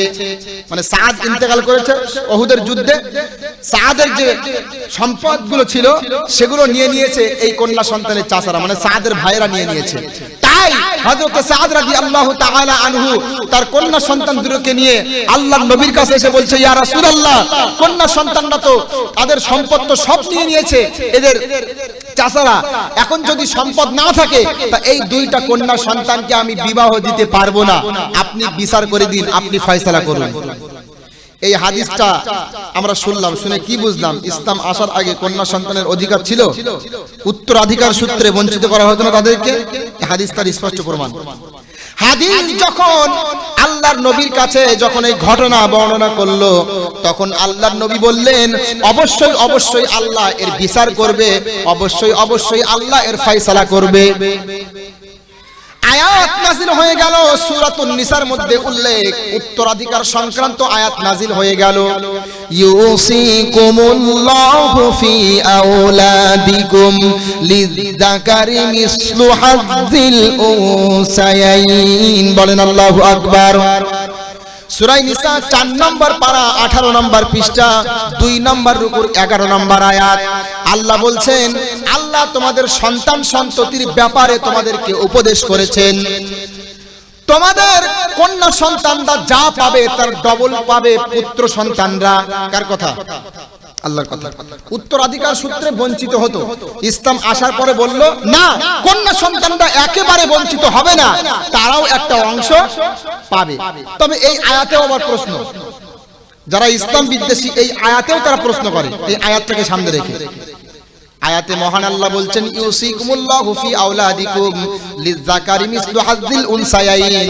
আল্লাহ বলছেন পুত্র সন্তানদেরকে 2টা ভাগ আর কন্যা সন্তানদেরকে একটা। আপনি ইন্তেকাল করলেন, আপনার একটা পুত্র সন্তান আছে আর একটা কন্যা সন্তান আছে।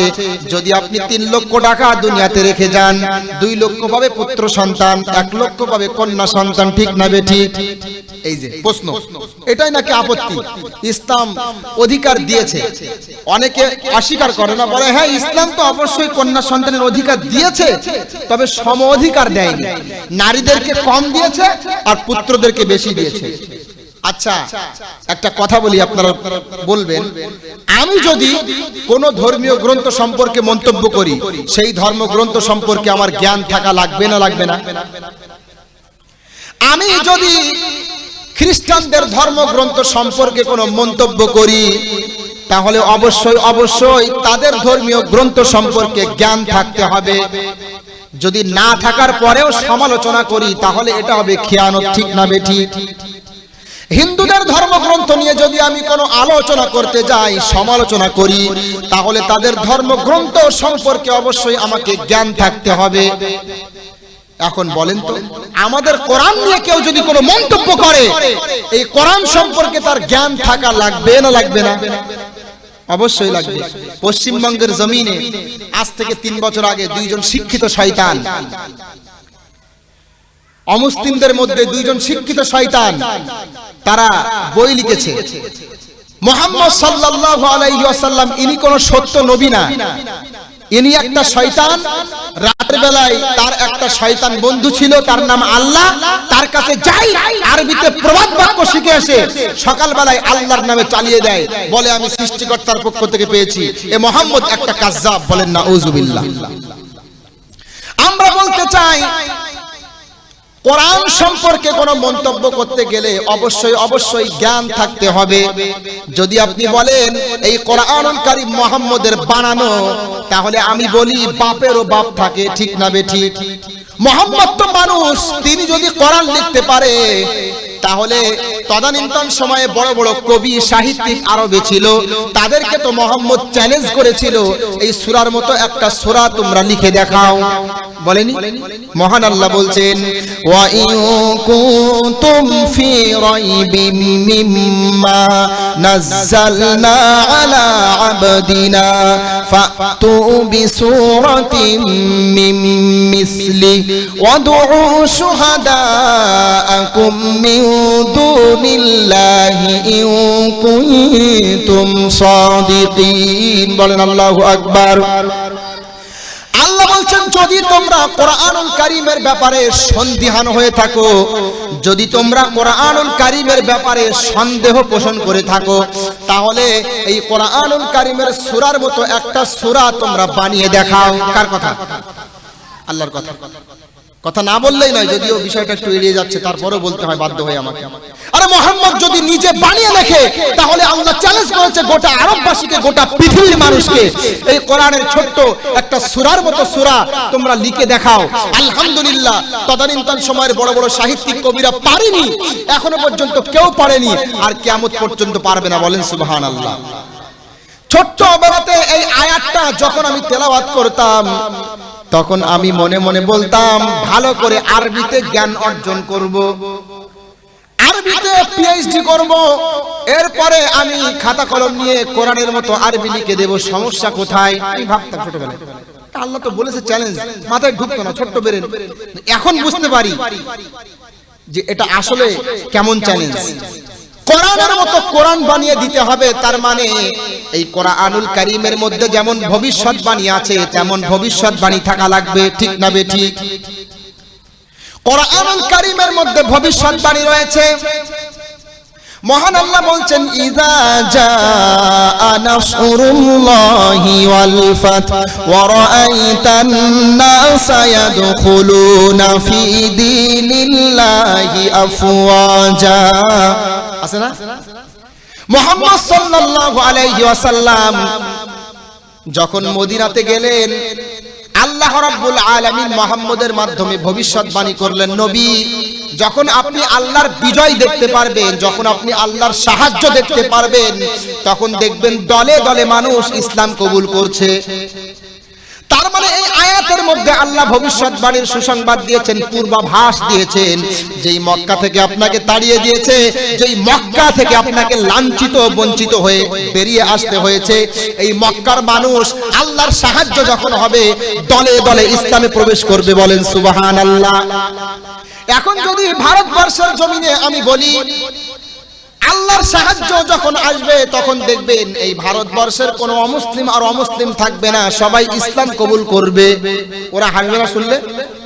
ওরা বলবে ভারতবর্ষের সমস্ত অমুসলিমরা মুসলমান হয়ে যাবে, এই ভারতবর্ষে মুসলমানরা রাজত্ব করবে, বাবরি মসজিদ আবার ছিনিয়ে নেবে। এই কথা বললে হাসে। মাঝে মাঝে ফেসবুকে বিভিন্ন ভিডিও দেখার পরে যখন কমেন্ট বক্সে ঢুকি, তো দেখি কোন মুসলমান ভাই লিখে থাকে যে ইনশাআল্লাহ অতি সত্বর এই ভারতবর্ষে আমরা ক্ষমতা প্রতিষ্ঠা করব। তখন অনেক হিন্দু ভাইরা কমেন্ট করতে এসে হাসাহাসি করে, পাগলা কয় কি, ভারতবর্ষে নাকি ইসলামী শাসন প্রতিষ্ঠা করবে। হাসি লাগবে না বললে? তো মুহাম্মদ যখন এই ভবিষ্যৎবাণী করে দিলেন, আল্লাহর সাহায্য যখন আসবে, তখন দলে দলে মানুষ ইসলাম কবুল করবে। তখন মক্কার কাফেররা হাসি ঠাট্টা করতে লাগলো, এটা আবার কেমন কথা, আমরা নাকি ইসলামে প্রবেশ করব। আল্লাহ রাব্বুল আলামিন এই ভবিষ্যৎবাণী পূরণ করেছেন। যেদিন মক্কা বিজয় হয়ে গেল, বিনা রক্তপাতে লক্ষ লক্ষ কাফের তারা ইসলাম কবুল করেছিল। বলেন সুবহানাল্লাহ। করিনি? কোরআনের মতো কোরআন বানাতে গেলে এই কোরআনুল কারীমের মধ্যে যেমন বিজ্ঞানের তত্ত্ব রয়েছে, তেমন ভাবে কোরআনের বিকল্প হিসাবে যেটা আমি বানাবো, তার মধ্যেও বৈজ্ঞানিক তত্ত্ব থাকা লাগবে। ঠিক না বেঠিক? ঠিক না? কোরআনের মতো কোরআন বানিয়ে দেখাও, তার মানে কোরআনুল কারীমের ভিতরে যেমন বিজ্ঞানের তত্ত্ব রয়েছে, আমি কোরআনের বিকল্প হিসাবে যেটা লিখবো, এর মধ্যেও বিজ্ঞানের তত্ত্ব থাকা লাগবে। এইবার লক্ষ্য করেন, দুই একটা তথ্য আমি বলি, যেটা বিষয় না, তারপরে দুই একটা বলি, বললে আমাদের ঈমান বাড়বে। এবং আলহামদুলিল্লাহ, ইনশাআল্লাহ জীবনে কোনোদিন কোনো অমুসলিম আপনাদের সামনে ইসলাম ধর্ম মিথ্যা প্রমাণ করতে পারবে না। যদি করতে যাই, তাহলে এই প্রশ্নগুলো করবেন। আজ থেকে মাত্র কয়েক বছর আগে, খুব বেশি দিন নয়, বিজ্ঞানীরা আবিষ্কার করেছে 1926 সনের দিকে, কেউ বলেছে 1932 সনের দিকে, বিজ্ঞানীরা একটা তত্ত্ব আবিষ্কার করেছে, সেটা হলো বিগ ব্যাং থিওরি। এই পৃথিবী সৃষ্টির আগে চন্দ্র, সূর্য, গ্রহ, নক্ষত্র, এই পৃথিবী পুরোটা স্তূপ আকারে পুঞ্জীভূত ছিল, একত্রিত অবস্থায় ছিল, মিলিত অবস্থায় ছিল। একটা মহা বিস্ফোরণের মাধ্যমে আল্লাহ সুবহানাহু ওয়া তাআলা এগুলোকে আলাদা আলাদা করেছেন, একটা থেকে আরেকটা দূরে সরে গিয়েছে। তখন থেকে নিয়ে এই মহা বিশ্ব, চন্দ্র, সূর্য, গ্রহ, নক্ষত্র ক্রমান্বয়ে সুষমভাবে সম্প্রসারিত হচ্ছে। এটা বিজ্ঞানীরা এই তথ্য দিয়েছে। আচ্ছা বলেন তো, এখনো পর্যন্ত 100 বছর হয়নি বিজ্ঞানীরা এই বিগ ব্যাং থিওরি আবিষ্কার করেছে। এখন যদি এই তথ্য আমি কোরআনুল কারীম থেকে দেখাতে পারি, তাহলে কেউ কি বলবে এই কোরআনুল কারীম মুহাম্মদের লেখা কিতাব? বলবে? বললে ভুল হবে না? আরে যেই তত্ত্ব 100 বছর আগে বিজ্ঞানীরা জানতো না, পৃথিবীর মানুষ জানতো না, কল্পনাও করেনি। বিজ্ঞানীরা প্রথম বলতো মহাবিশ্বের কোনো সূচনা নেই, পরে বললো না সৃষ্টি হয়েছে বিগ ব্যাংকের মাধ্যমে। বিগ ব্যাংকের মাধ্যমে না, সৃষ্টি হয়েছে, বিগ ব্যাং তত্ত্ব আবিষ্কার হয়েছে সেখান থেকে। তো এটা তারা বলছে। এখন আমি যদি এই কথাটা যদি কোরআন থেকে দেখাতে পারি, আজ থেকে 1500 বছর আগে নাজিল করা হয়েছিল যে গ্রন্থ, তাহলে কি মানুষ বলবে যে এটা মানুষের লেখা? বললে ভুল হবে না? মহান আল্লাহ বলছেন, আওয়ালাম ইয়ারাল্লাযীনা কাফারু আন্নাস সামাওয়াতি ওয়াল আরদা কানাতা রাতকাও ফাফাতাকনাহুমা। বলেন আল্লাহু আকবার। সূরা আম্বিয়া 17 নম্বর পারা 3 নম্বর পৃষ্ঠা 3 নম্বর উপর 30 নম্বর আয়াত। আল্লাহ বলছেন কাফেররা কি দেখে না? কাফেররা, অবিশ্বাসীরা, ইসলাম বিদ্বেষীরা কি দেখে না এই আসমান জমিন মিলিত অবস্থায় ছিল? আমি আল্লাহ এগুলোকে আলাদা আলাদা করেছি, পৃথক করেছি। বলেন সুবহানাল্লাহ। এই আয়াতটার ব্যাখ্যা করতে গিয়ে তাফসিরে জালালাইনের মধ্যে লেখা আছে, আই কানাতা রাতকান, আই কানাতা শাইআন ওয়াহিদান ফাজআলনাহুমা তাবাকাতিন শাত্তা। আসমান জমিন চন্দ্র সূর্য সব মিলিত অবস্থায় ছিল, এগুলোকে আলাদা আলাদা করেছি। বলেন সুবহানাল্লাহ। এখন কোরআনুল কারীমের মতো কোরআন লিখতে গেলে বলেন এই তত্ত্ব থাকা লাগবে না? বিজ্ঞানের তত্ত্ব থাকা লাগবে। বিজ্ঞানের অসংখ্য তত্ত্ব আছে, সব বলার সুযোগ নেই বা সময়ও নেই। আর একটা বলি ছোট্ট করে, আপনারা সকলেই জানেন পুরাতন বিজ্ঞানের বইতে হয়তো এখনো লেখা আছে, ওরা বলতো যে পৃথিবী ঘুরছে আর সূর্য স্থির, বলতো না? কিন্তু আধুনিক বিজ্ঞান সাম্প্রতিক কালে বলছে না, পৃথিবীও ঘোরে, সূর্যও ঘোরে। আচ্ছা, পৃথিবী ঘুরুক চাই না ঘুরুক, এটা আমার কোনো কথা না। সূর্য ঘোরে এই কথা আজ থেকে 10 বছর আগেও বিজ্ঞানীরা জানতো না। এখন আমি যদি কোরআন থেকে দেখাতে পারি, তাহলে কেউ কি বলবে এটা মানব রচিত গ্রন্থ?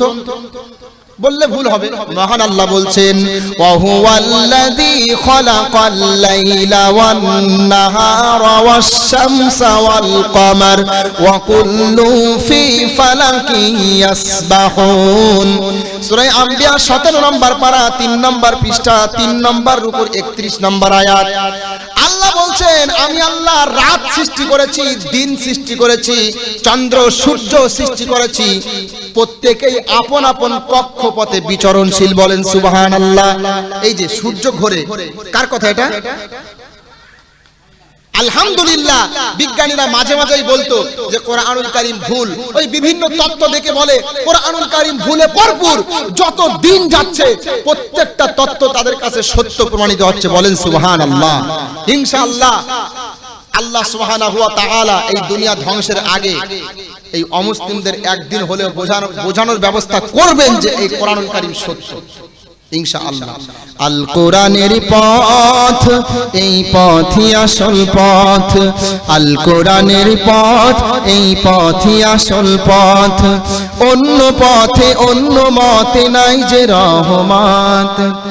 আল কোরআনের আলোয় যার জীবন আলোকিত, সে চির বিপ্লবী নয় কখনো ভীত।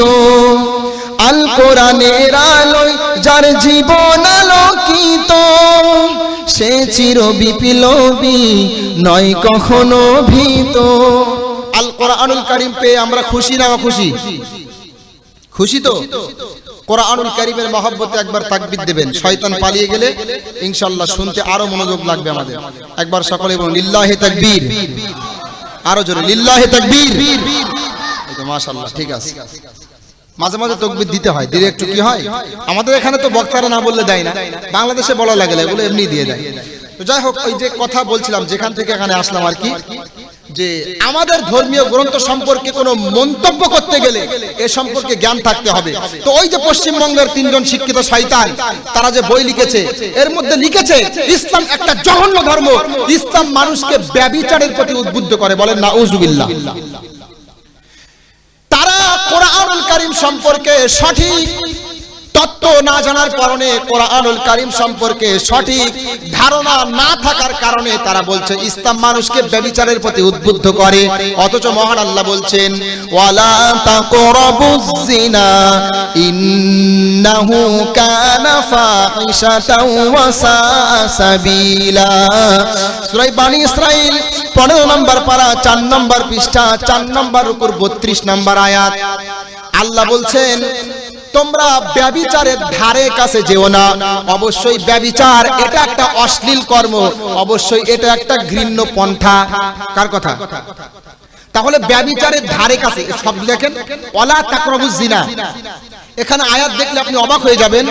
আল্লাহ সুবহানাহু ওয়া তাআলার কোরআনুল কারীমটা অলংকার শাস্ত্র যারা পড়েছেন বুঝতে পারবেন, এতটা সূক্ষ্ম সূক্ষ্ম বিষয়ে ভরপুর। আল্লাহ বলছেন ব্যভিচারের ধারে কাছে যেও না। তার মানে কি? ব্যভিচারের ধারে কাছে যেও না। তার মানে আমরা যেমন বলি না যে তুই ওই কাজটা করা তো দূরের কথা, ওই কাজের ধারে কাছেও যাবি না, বলি না আমরা? আল্লাহ বলছেন ব্যভিচার তো অনেক দূরের কথা, ব্যভিচারের দিকে মানুষদেরকে উদ্বুদ্ধ করে, ব্যভিচারের দিকে মানুষদেরকে অগ্রসর করে, এই সমস্ত কাজের ধারে কাছে যাওয়া যাবে না। মোবাইলে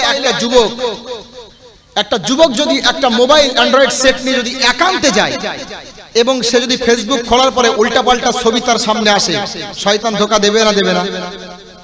তাহলে বোঝা গেল এই বড় মোবাইল থেকে আমাদের দূরে থাকা ভালো।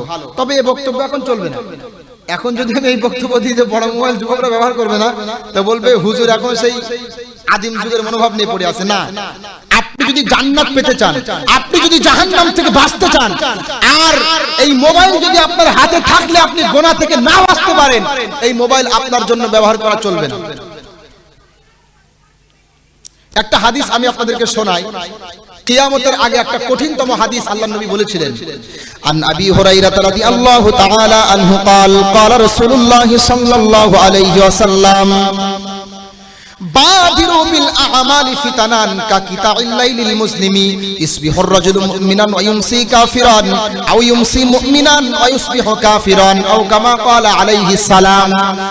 আল্লাহর নবী তিনি বলছেন, আমার উম্মতেরা তোমরা সেই ফিতনার যুগ আসার আগে বেশি বেশি তোমরা ইবাদত করে নাও। যেই সময় মানুষ সকালবেলায় থাকবে ইমানদার, তো সন্ধ্যাবেলায় হয়ে যাবে কাফের। আবার সন্ধ্যাবেলায় থাকবে ইমানদার, তো সকালবেলা হয়ে যাবে কাফের। একটা যুবক ভাই সকালবেলা ঘুম থেকে উঠছে, নামাজ পড়ার পরে মনে মনে বলছে, সকালে উঠিয়া আমি মনে মনে বলি সারাদিন আমি যেন ভালো হয়ে চলি। আছে না? বলে না? ব্যাস ঘুম থেকে উঠে নামাজ পড়ে মনে তার বড্ড ইচ্ছা যে আজকে সারাদিন গুনাহ করবে না। হঠাৎ মোবাইলটা নিল, ফেসবুকের ভিতরে গেল, যাওয়ার পরে এমন এমন অশ্লীল ফটো, এমন এমন অশ্লীল ছবি তার সামনে আসা শুরু করলো। সে নিজেকে নিয়ন্ত্রণ না করতে পেরে গুনাহে জড়িয়ে গেল। এই যে সকালবেলা ইমানদার ছিল, এগুলো দেখার মাধ্যমে অনুতপ্ত না হওয়ার পরেও, অনুশোচনা না করার পরেও, যখন এগুলো দেখার পরেও তার ভিতরে অনুতপ্ত আসলো না, তখন বেঈমানের মতো কর্মকাণ্ড করলো। ঠিক না বেঠিক? আছে না? এখন এমন একটা যুগ চলছে না, ঈমান টিকিয়ে রাখা মুশকিল। যারা আধুনিক যুগের না তারা বুঝতে পারবে না, যারা মোবাইল ব্যবহার করে তারা জানে এত ফিতনা।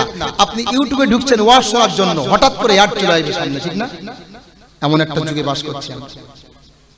এজন্য আমি বলবো ওই ফতোয়াটা আমি শুনিয়ে দিই আপনাদেরকে। আল্লামা তাকি উসমানী সাহেব একটা ফতোয়া দিয়েছেন, অ্যান্ড্রয়েড সেট কার জন্য ব্যবহার করা যাবে আর কার জন্য যাবে না।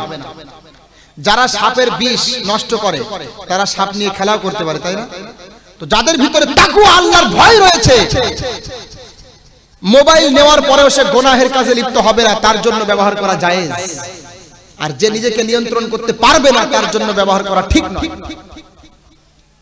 আল্লাহ পাক আমাদেরকে বাঁচায়নি। আল্লাহর ভয় এমন একটা জিনিস, দেখেন আল্লাহর ভয় যার ভিতরে থাকে না তার হৃদয়টা সুন্দর হয়ে যায়। যাদের হৃদয়ে আল্লাহর ভয় থাকে তারা কখনো পথ ভুলে যায় না। যাদের হৃদয়ে আছে আল্লাহর ভয় তারা কভু পথ ভুলে যায় না।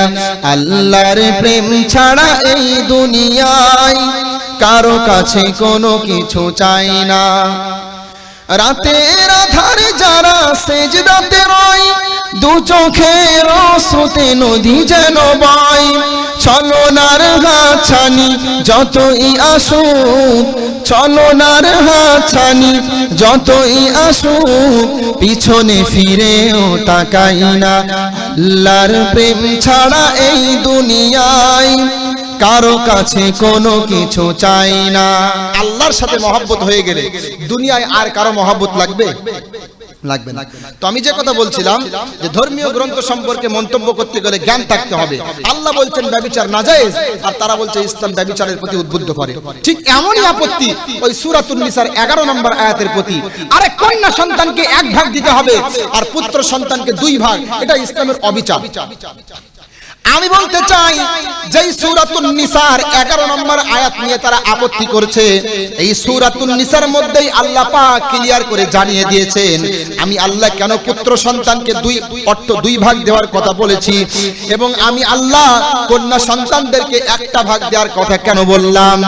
মহান আল্লাহ বলছেন, আর রিজালু কাওয়ামুনা আলান নিসা বিমা ফাদ্দালাল্লাহু বা'দাহুম আলা বা'দ ওয়া বিমা আনফাকু মিন আমওয়ালিহিম।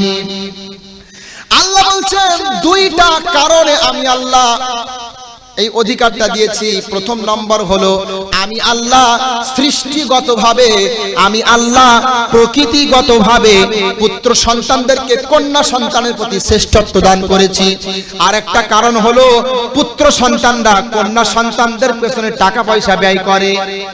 আচ্ছা বলেন, আপনার বাড়িতে আত্মীয় স্বজন আসলে রান্না বান্না করে খাওয়ানো, টাকা পয়সা উপার্জন করা দায়িত্ব কার? আপনার না আপনার স্ত্রীর? টাকা পয়সা উপার্জন করে আপনি আপ্যায়ন করবেন, বা স্ত্রীর পোশাক পরিচ্ছদের ব্যবস্থা করবেন আপনি, তার খাওয়া দাওয়ার ব্যবস্থা করবেন আপনি, এটা আল্লাহর আদেশ না? আপনাকে স্ত্রী আপনার ভরণ পোষণের দায়িত্ব নেবে না আপনি নেবেন? বলেন। স্ত্রীর ভরণ পোষণের দায়িত্ব যদি স্বামীর হয়ে থাকে তাহলে এক্ষেত্রে আর্থিকভাবে স্বামীর অধিকারটা একটু বেশি হবে, এটাই তো বিবেকের দাবি, ঠিক না বেঠিক? এরপরে আরো লক্ষ্য করেন, বিবাহের সময় আমরা যখন কন্যা সন্তানদেরকে বিবাহ করে আনি তখন একটা মোহর আনা দিই না, দেই না? দিই না? এখন আমাদের আবার কি জানেন, অনেকে মোহর ওই যে বিবাহের সময় দেয় না, ওই বাকি রাখে।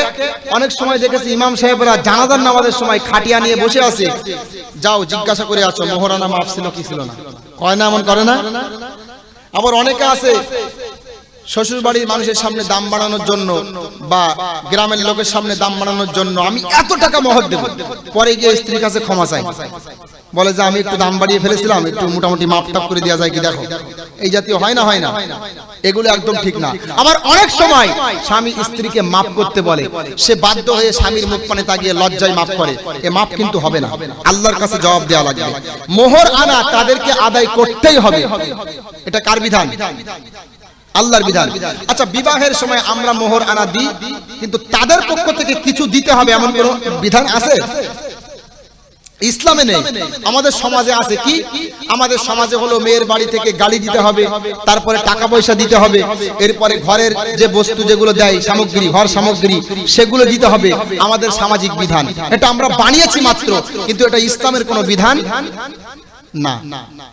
আরে আপনারা অবাক হয়ে যাবেন এসব কথা বললে। যারা যুবক আছে তারা হয়তো বলবে যে আমাদের তো লস হয়ে যাবে বক্তব্য দিলে। লস হলেও কিছু করার নেই, সঠিক কথা এটা। ইসলামের বিধান হলো যে ইসলাম যত চাপ সৃষ্টি করেছে সব ছেলের বাপের প্রতি, মেয়ের বাপের প্রতি না। লক্ষ্য করেন আমাদের সমাজে বিবাহ উপলক্ষে 2টা অনুষ্ঠান হয়। কয়টা? 2টা। একটা হলো কন্যা যাত্রী আর একটা হলো বর যাত্রী, আছে না? ইসলামে কিন্তু শুধুমাত্র ছেলের পক্ষ থেকে যেহেতু ছেলে বিবাহ করে এনেছে, এজন্য খুশি হয়ে বড় সড় অনুষ্ঠান করে মানুষদেরকে খাওয়াবে, আনন্দ করে খাওয়াবে, এটা হলো ইসলামের বিধান। তাহলে কন্যা যাত্রী যেটা আমরা বলি, অর্থাৎ যেই অনুষ্ঠানটা ছেলের বাড়িতে হয়, এটা হলো হাদিস কোরআন দ্বারা প্রমাণিত এবং এটাই বড় সড় করতে হবে, ইসলামের বিধান। আর মেয়ের বাড়িতে যারা বরযাত্রী হয়, এটা কিন্তু প্রমাণিত নয়। সামাজিক ভাবে আমরা করি কিন্তু প্রমাণিত নয়। আজকে দেখেন আমরা অজ্ঞতার যুগে এখন নেই, তবে কোরআন সুন্নাহ থাকার পরেও অজ্ঞ হয়ে গেছি। ইসলাম বলে অনুষ্ঠান হবে ছেলের বাড়িতে বড় সড়ো, মেয়ের বাপকে চাপ দেওয়া যাবে না। আর আজকে আমাদের অনুষ্ঠানটা হয়ে গেছে উল্টো, ছেলের বাড়িতে যেটা হবে, মেয়ের বাড়িতে যেটা হবে সেটা হলো হাজার হাজার বরযাত্রী, হাজার হাজার। আর কন্যা যাত্রীর সময় ছেলের বাবা বলে দেয় 40 জন হবে, বলে না এমন কথা? আচ্ছা, অনুষ্ঠান কোনটা হয়, বরযাত্রী বলা হয় না কন্যা যাত্রী বলে? বরযাত্রী হয় না? উল্টা করেছিল শরীয়তটা আমরা। এটা মেয়ের বাপের প্রতি জুলুম। এগুলো কি? এগুলো ইসলাম সমর্থন করে না। ইসলাম সমর্থন করে না। শুধু এখানে না, এতটুকু জুলুম না, এরপরে আরো জুলুম। যৌতুক, অনেকে যৌতুক দাবি করে, আছে না নেই? আমি তো মনে করি যারা যৌতুকের জন্য বিবাহ করে তারা তো আপনার মেয়েকে ভালোবাসে না, তো তাদের মতো যৌতুকখোরদের সাথে বিবাহ দেওয়ার দরকার কোনো নেই। কারণ যৌতুক ইসলামে হারাম না জায়েজ? বলেন। আপনারা কথা বলেন না কেন? সমাজে যৌতুক আছে নাকি? নেই তো যৌতুক সমাজে। ওই যে বলছিলাম না একটু আগে, যে সামনে আছে মনে করেন এমন ব্যক্তি যে নামাজ পড়ে না, তো নামাজের কথা বললে মুখই খুলতে চায় না সে। বিষয়টা এমন, যৌতুক ইসলামে জায়েজ নেই। তো ইসলাম আমাদেরকে দেয় এক, আমরা করি আর এক। ইসলাম বলে না, ইসলাম বলে এখানে মেয়েকে বিবাহ করে আনতে গেলে তাকে তোমাকে মোহর আনা বাবদ টাকা দিতে হবে, কিন্তু এখানে মেয়ের পক্ষ থেকে ছেলেকে টাকা দেবে এমন কোনো বিধান নেই। এটাই ইসলামের নারী অধিকার। বলেন সুবহানাল্লাহ। মহান আল্লাহ বলছেন, ওয়া আতুন নিসা সাদুকাতিহিন্না নিহলাতাও ফাইউতিবনা লাকুম আও শাইইম মিনহু নাফসা ফাকুলুহু হানিআম মারিআ। বলেন আল্লাহু আকবার। সূরা নিসা 4 নম্বর পারা 16 নম্বর পৃষ্ঠা, 1 নম্বর রুকুর 4 নম্বর আয়াত। আল্লাহ বলছেন, তোমরা মোহর আনা বাবদ তোমাদের স্ত্রীদেরকে কিছু টাকা পয়সা দিয়ে দাও। কার বিধান? আল্লাহর বিধান। আল্লাহ বলছেন তারা যদি স্বেচ্ছায় কিছু ক্ষমা করে, তাহলে সেটা তুমি নিতে পারবে। আর স্বেচ্ছায় ক্ষমা করলো না, পরে গিয়ে আপনি ক্ষমা চাইবেন, ক্ষমা চাওয়াটাও আপনার জন্য জায়েজ নেই।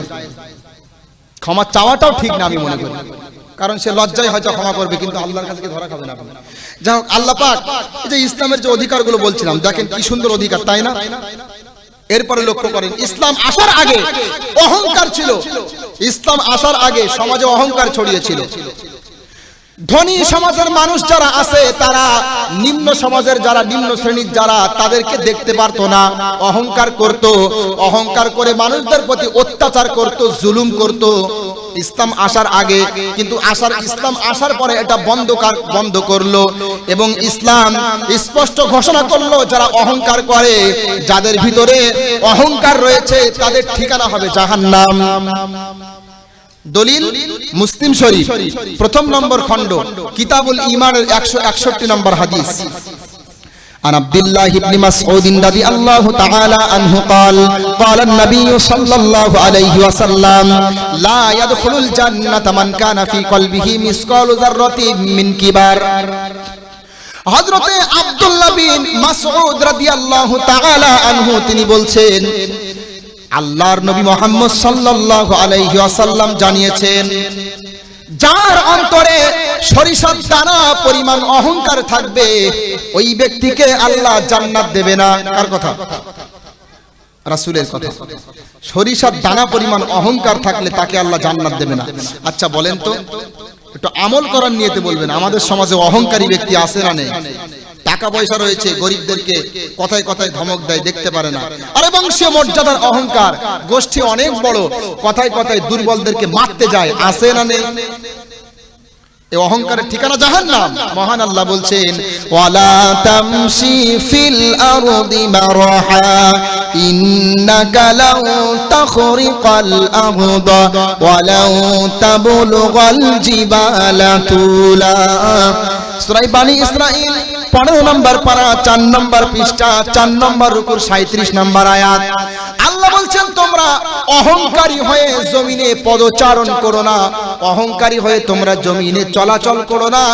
নিশ্চয় তোমরা অহংকার প্রদর্শন করে বুক ফুলিয়ে পাহাড় থেকে উঁচু হয়ে যেতে পারবে না, আবার অহংকারী হয়ে তোমরা জমিনকে ফাটিয়ে ফেলতে পারবে না। আল্লাহর কথা, এই যে অহংকার নিষেধ এই আয়াত দ্বারা। তো ইসলাম আসার আগে এগুলো ঘটতো, কিন্তু আসার পরে এটা নিষেধ করলো। এরপরে লক্ষ্য করেন, ইসলাম আসার আগে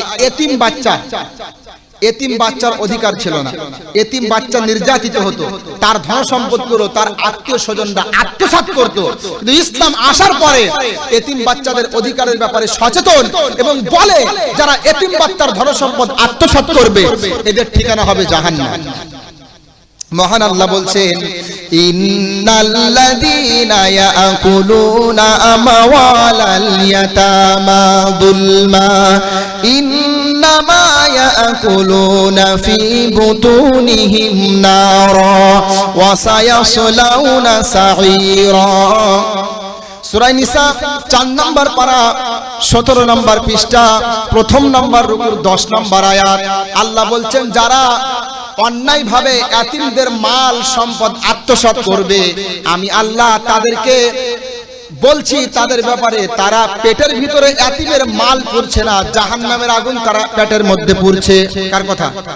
আল্লাহর কথা। তাহলে পেটের ভিতরে এতিমের মাল পুরা মানে জাহান্নামের আগুন। এই যে ইসলাম কতটা সচেতন দেখেন তো, এতিমের অধিকার ইসলাম ফিরিয়ে দিয়েছে। শুধু অধিকার ফিরেছে তা নয়, ইসলাম বলে আন সাহাল ইবনে সাদ রাদিয়াল্লাহু তাআলা আনহু قال قال النبي صلى الله عليه وسلم انا وكافل اليتيم في الجنه هكذا। রাসূল বলছেন আমি এবং এতিমের লালন পালনকারী জান্নাতে এই রকম পাশাপাশি থাকবো। বলেন সুবহানাল্লাহ। ওয়া আশারা বিস সাব্বাবাতি ওয়াল উস্তা, জান্নাতে পাশাপাশি থাকবে এতিম। তাহলে এতিম যদি আপনাদের সমাজে থাকে, এতিম তাকে সম্মান করবেন তো? আপনার হয়তো এতিম, হয়তো আপনার বংশে কেউ নেই, কিন্তু গ্রামে কেউ কেউ এতিম আছে, আপনি তাকে খোঁজ খবর নেবেন, তার মাথায় হাত বুলিয়ে দিবেন, তাকে আদর যত্ন করবেন। তাহলে যেন আপনি আল্লাহর নবীকে ভালোবাসবেন, কারণ আমার নবী কি ছিলেন বলেন? এতিম। আমি এতিম হয়ে কাঁদি না কেন তোমরা বলতে পারো, এতিম ছিলেন আমার নবী এতিম আমিও, এতিম ছিলেন আমার নবী এতিম আমিও। ঠিক না বেঠিক? এতিম ছিলেন মুহাম্মদ সাল্লাল্লাহু আলাইহি সাল্লাম। এজন্য এতিমদেরকে সম্মান করতে হবে। আল্লাহ পাক কোরআনুল কারীমের ভিতরে বলছেন, ওয়া আম্মাল ইয়াতীমা ফালা তাকহার ওয়া আম্মাস সাইলা ফালা তানহার। আল্লাহ বলছেন তোমরা এতিমদেরকে ধমক দিও না, এবং যারা তোমাদের কাছে জানচা করে হাত পাতে তাদেরকে তোমরা ফিরিয়ে দিও না। কার কথা? আল্লাহর কথা। তাহলে এতিমদেরকে ভালোবাসতে হবে। এরপরে লক্ষ্য করেন, ইসলাম আসার আগে আরেকটা ভয়ঙ্কর রীতি চালু ছিল। মনে করেন কোন স্বামী যদি কোন স্ত্রীর সাথে জিহার করত। জিহার কি? এটা হয়তো অনেকে আপনারা জানবেন না হয়তোবা। কোন স্বামী যদি তার স্ত্রীর ব্যাপারে বলে আনতি আলাইয়া কা জহরি উম্মি, তোমার পিঠ আমার মায়ের পিঠের মতো, অথবা মায়ের কোন বা স্ত্রীর কোন গোপন অঙ্গের সাথে যদি মায়ের কোন অঙ্গের তুলনা করে, তাহলে এটা হলো জিহার। আর এক্ষেত্রে ইসলাম আসার আগে বিধান ছিল যে সেই স্ত্রী তার উপরে তালাক হয়ে যাবে। এটা অজ্ঞতার যুগে প্রচলিত একটা বিধান ছিল। এখন সমস্যা হলো কি, কোন এক সাহাবী তার স্ত্রীর সাথে জিহার করলো। খাওলা বিনতে সালাবা রাদিয়াল্লাহু তাআলা আনহা, তার সাথে যখন জিহার করা হলো, আল্লাহর নবীর কাছে আসলো। আসার পরে বলছে, ইয়া রাসূলুল্লাহ, আমার স্বামী আমার সাথে জিহার করেছে, এখন আমি তো তালাক হয়ে গেছি, তালাক প্রাপ্ত হয়ে গেছি। স্বামীর সাথে আমি সারা জীবন সংসার করলাম, আমার তো সন্তান সন্ততি আছে, এখন ওই স্বামী যে আমার সাথে জিহার করলো, এখন আমার অবস্থা কি হবে আপনি মীমাংসা করে দিন। বিরাট বড় বিষয় না একটা? ইসলাম কি সুন্দর সমস্যার সম্মুখীন সমাধান করলেন। ইসলাম বলছেন যে কেউ যদি কারো স্ত্রীর ব্যাপারে এই রকম কথা বলে যে আপনার এই অঙ্গটা আমার মায়ের এই অঙ্গের মতো, আপনার পিঠ আমার মায়ের পিঠের মতো, এই জাতীয় কোনো তাসবিহ যদি লাগিয়ে দেয়, ইসলাম বলছে এর কারণে ওই স্ত্রী মায়ের সাথে তুলনা করার কারণে মা হয়ে যায় না। বলেন সুবহানাল্লাহ, মা হয়ে যায় না। সুতরাং কেউ যদি করেও ফেলে আর সেই স্ত্রী নিতে চায়, তাহলে সেক্ষেত্রে তারা তিনটা বিধান পালন করবে। একটা কি? একটা গোলাম আজাদ করবে, অথবা একটা কি করবে, একাধারে 2 মাস রোজা পালন করবে, অথবা 60টা মিসকিনকে খাওয়াবে। এটা করলেই সেই বউ তার জন্য আবার হালাল হয়ে যাবে। বলেন সুবহানাল্লাহ।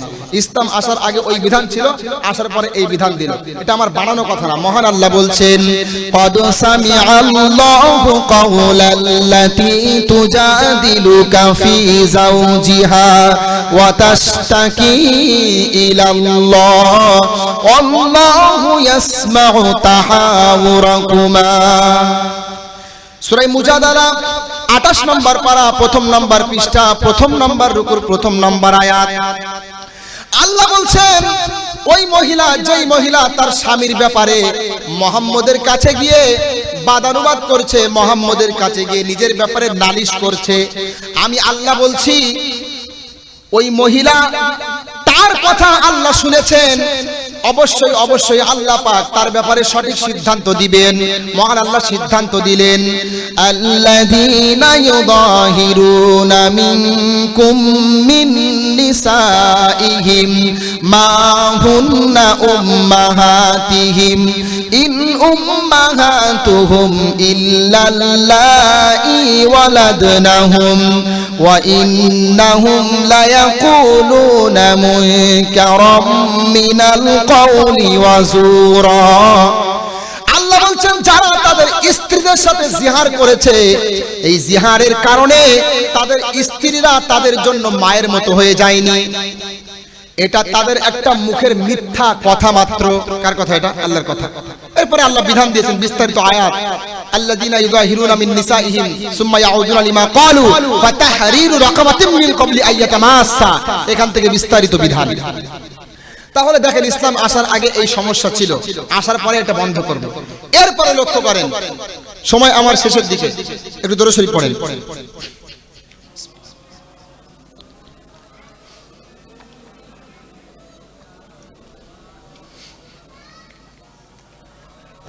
এরপরে লক্ষ্য করেন, ইসলাম আসার আগে ইহুদিদের মধ্যে ভয়ঙ্কর সুদের কারবার ছিল। কেমন সুদ? কাউকে ইহুদির মধ্যে কেউ কাউকে টাকা পয়সা হাওলাত দিয়েছে, এবার মনে করেন সময় মতো দিতে পারেনি, সুদ বাড়তে বাড়তে, সুদের হার বাড়তে বাড়তে এমন একটা পর্যায়ে চলে যাবে যে কি সেই ঋণ আর পরিশোধ করতে পারবে না।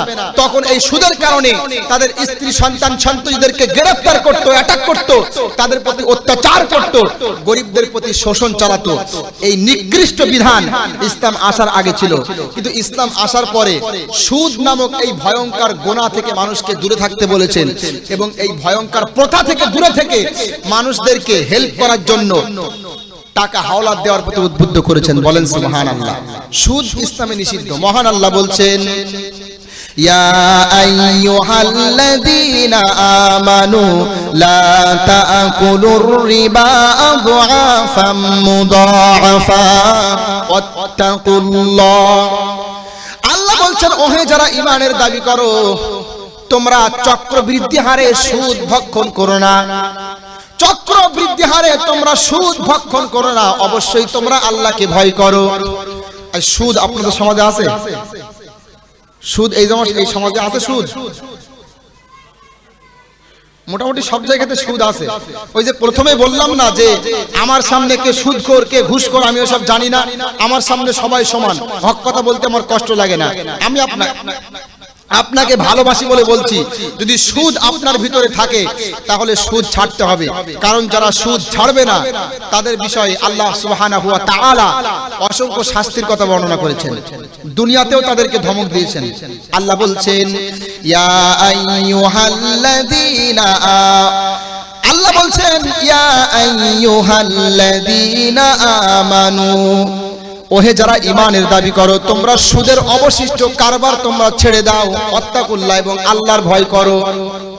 ওয়াজারুমা বাকিয়া মিনার রিবা ইন কুনতুম মুমিনিন, যদি তোমরা ঈমানদার হয়ে থাকো তাহলে তোমরা অবশ্যই অবশ্যই সুদের কর্মকাণ্ড ছেড়ে দাও। কার কথা এটা? আল্লাহর কথা। আর যদি না ছাড়েন তাহলে কি হবে? যদি না ছাড়ি তাহলে কি হবে? فَإِن لَّمْ تَفْعَلُوا فَأَذَنُوا بِحَرْبٍ مِّنَ اللَّهِ وَرَسُولِهِ। সূরা বাকারা 3 নম্বর পারা 6 নম্বর পৃষ্ঠা 38 নম্বর রুকুর 269 নম্বর আয়াত। আল্লাহ বলছেন যদি তোমরা না পারো তাহলে আল্লাহ এবং আল্লাহর রাসূলের জন্য যুদ্ধের জন্য তৈরি হয়ে যাও। আল্লাহ আল্লাহর রাসূলের সাথে যুদ্ধের জন্য তৈরি হতে বলেছেন সুদ যদি আমরা না ছাড়ি। এজন্য আমি আপনাদেরকে অত্যন্ত বিনয়ের সাথে বলবো, সময় আমার শেষ, বাচ্চারা চলে এসেছে। আসলে সত্যি আমি আজকে ফেসবুকে দেখছিলাম সকাল থেকে, ইনি আমার পরিচিত মানুষ, তো ফেসবুকে সকাল থেকে এই স্টেজটা আমি দেখছি, বারবার ভিডিওগুলো দেখছি বা ফটো যেগুলো ছাড়ছে ভালো লাগছে। এই বাচ্চারা বিভিন্ন প্রদর্শনীমূলক অনুষ্ঠান আমি দেখছিলাম, ভালো লাগলো। সত্যি এই রকম উদ্যোগ নেওয়া লোক, আপনারা এই ব্যক্তিটির জন্য দোয়া করবেন। বাড়ি এখানেই বাড়ি, আপনারা তো জানেন নিশ্চয় সবাই। যে খেদমত তিনি করছে আলহামদুলিল্লাহ, এটা অতুলনীয় খেদমত এবং এটা অনস্বীকার্য খেদমত। আল্লাহ সুবহানাহু ওয়া তাআলা এটা অবশ্যই কবুল করবে, কারণ আল্লাহ পাক বলেছেন খায়রুকুম মান তাআল্লামাল কুরআনা ওয়া আল্লামা, তোমাদের মধ্যে সর্বশ্রেষ্ঠ হলো সেই ব্যক্তি যে ব্যক্তি নিজে কোরআন পড়ে এবং অপরকে পড়ায়। বলেন সুবহানাল্লাহ। তো যে উদ্যোগটা নিয়েছে আলহামদুলিল্লাহ আমার অনেক খুশি লাগছে আজকে। তো যাই হোক, তারা কোরআন ধরবে, তাদের জন্য সকলেই দোয়া করবেন। এটা একটা খুবই দেখার একটা বিষয়। তারা যেন প্রত্যেকেই বড় হয়ে, যারা ছাত্রী আছে তারা যেন একটা হাফেজা আলেমা হতে পারে, এবং যারা ছাত্র আছে বড় বড় হাফেজ আলেম মুহাক্কিক মুহাদ্দিস মুফাসসির হতে পারে। সকলেই দোয়া করবেন তো আপনারা, আমিন।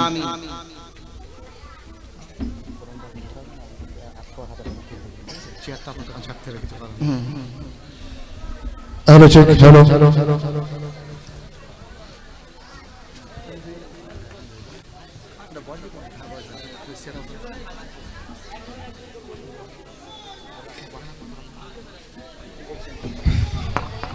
আমার নিয়ত ছিল যে মহাসাহেবকে নিয়ে ছাত্রদের কোরআন শরীফের সূচনাটা করানো হবে ইনশাআল্লাহ। বসে যাও, বসো, দাঁড়িয়ে থাক। কিতাব রাখো। আপনি এখানে বসেন, আপনি এখানে বসেন।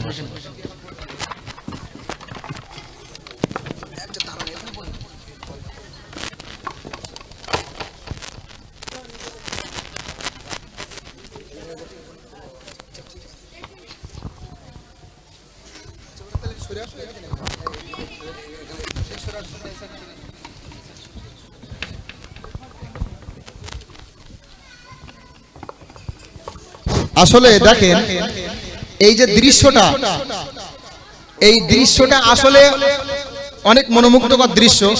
আল্লাহ পাক, আপনারা হয়তো সকলে কোরআন তেলাওয়াত করতে পারেন না, তাই না? অনেকেই পারেন না। তো আল্লাহ সুবহানাহু ওয়া তাআলা যাদেরকে কোরআনুল কারীম শেখার জন্য নির্বাচন করে এবং দ্বীনের ইলম যাদেরকে আল্লাহ পাক শিক্ষা দেন, তাদেরকে অবশ্যই আল্লাহ ভালোবাসেন।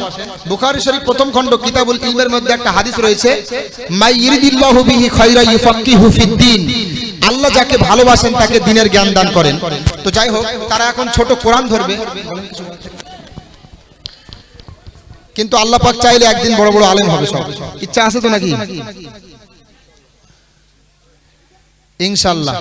যাই হোক, আমি তোমাদের এখন বেশি দেরি করব না, যেহেতু রানিং চলছে মাহফিল। কোরআন ধরিয়ে দেব, সকলে আমার সাথে পড়বে এবং কোরআন ধরানোর পর থেকে নিয়ে প্রত্যেকদিন নিয়মিত কোরআন তোমরা পড়ার চেষ্টা করবে। শিক্ষকের কাছে জিজ্ঞাসা করবে, বলে দেবে, এইভাবে তোমরা ঠিক করবে, ঠিক আছে? আচ্ছা, আমার সাথে পড়বে, ঠিক আছে? আউযু বিল্লাহি মিনাশ শাইতানির রাজীম, বিসমিল্লাহির রহমানির রহিম। রব্বি ইয়াসসির ওয়ালা তুআসসির ওয়া তাম্মিম বিল খায়র ওয়া বিকা নাস্তাঈন ইয়া ফাত্তাহ ইয়া ফাত্তাহ ইয়া ফাত্তাহ রব্বি জিদনি ইলমা রব্বি জিদনি ইলমা রব্বি ইশরাহ লি সাদরি ওয়া ইয়াসসির লি আমরি ওয়াহলুল উকদাতাম মিন লিসানি ইয়াফকাহু কওলি। খোলো, আমার সাথে পড়বে। আউযু বিল্লাহি মিনাশ শাইতানির রাজীম।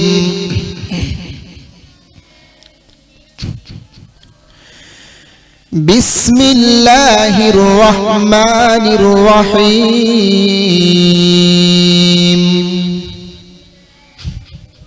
তাকাও, কোরআনের দিকে তাকাও।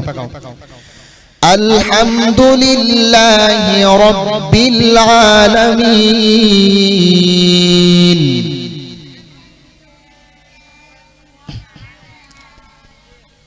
আর রহমানির রহিম।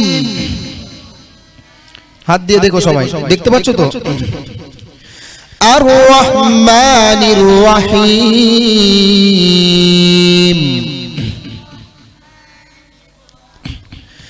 মালিকি ইয়াউমিদ্দিন।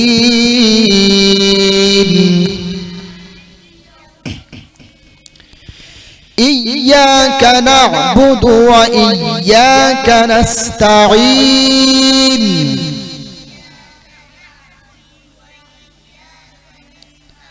মাশাআল্লাহ। ইয়্যাকা না'বুদু ওয়া ইয়্যাকা নাস্তাঈন। ইহদিনাস সিরাতাল মুস্তাকিম।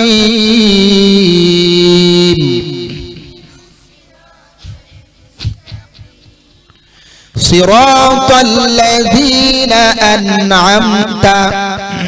বলো। সিরাতাল লাযীনা আন'আমতা আলাইহিম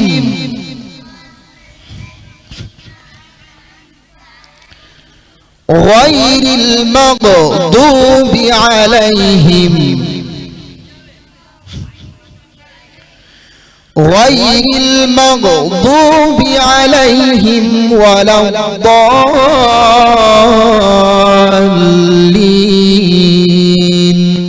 বলো।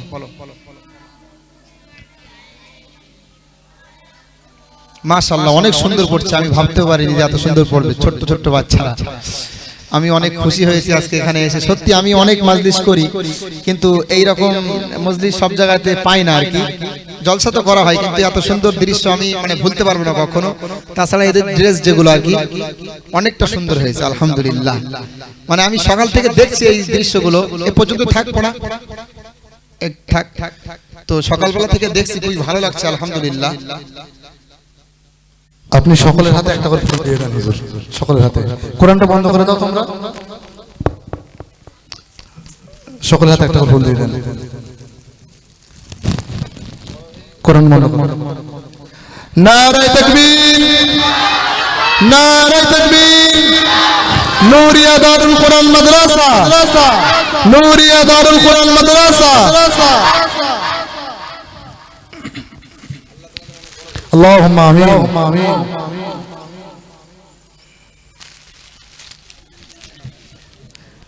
নারায়ে তাকবীর, নারায়ে তাকবীর, নারায়ে তাকবীর।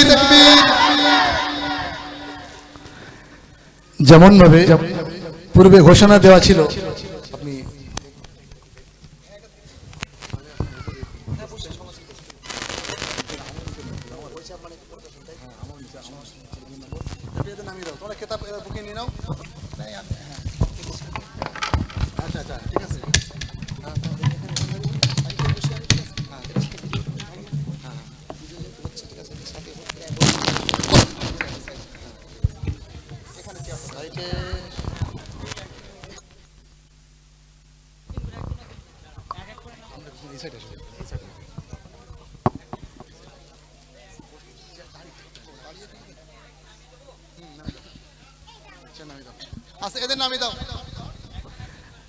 যেভাবে পূর্বে ঘোষণা দেওয়া ছিল যে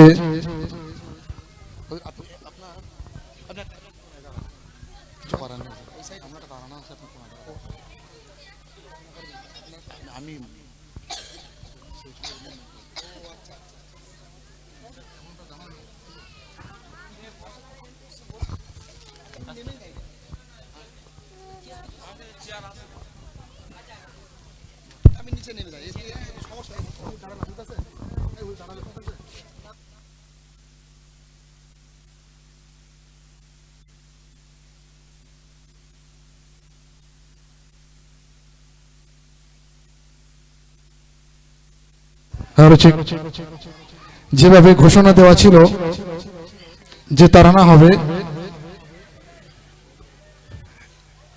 একটা তারানা হওয়ার ঘোষণা দেওয়া ছিল।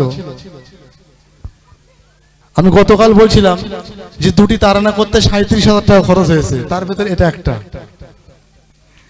আল্লাহ তাআলা কবুল করে নিক।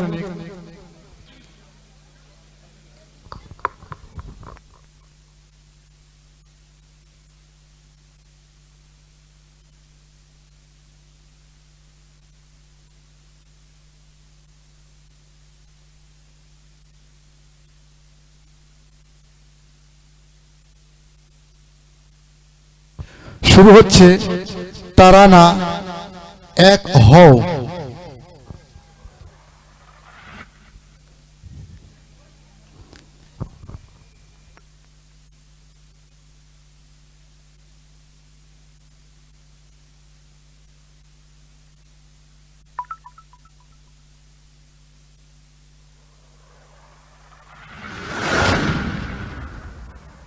বাংলার সব পীর মাশায়েখ ওলামা জনতা জাগরে আজ, হাতে হাত ধরে এক হও ওরে বজ্র কণ্ঠে তোলো আওয়াজ।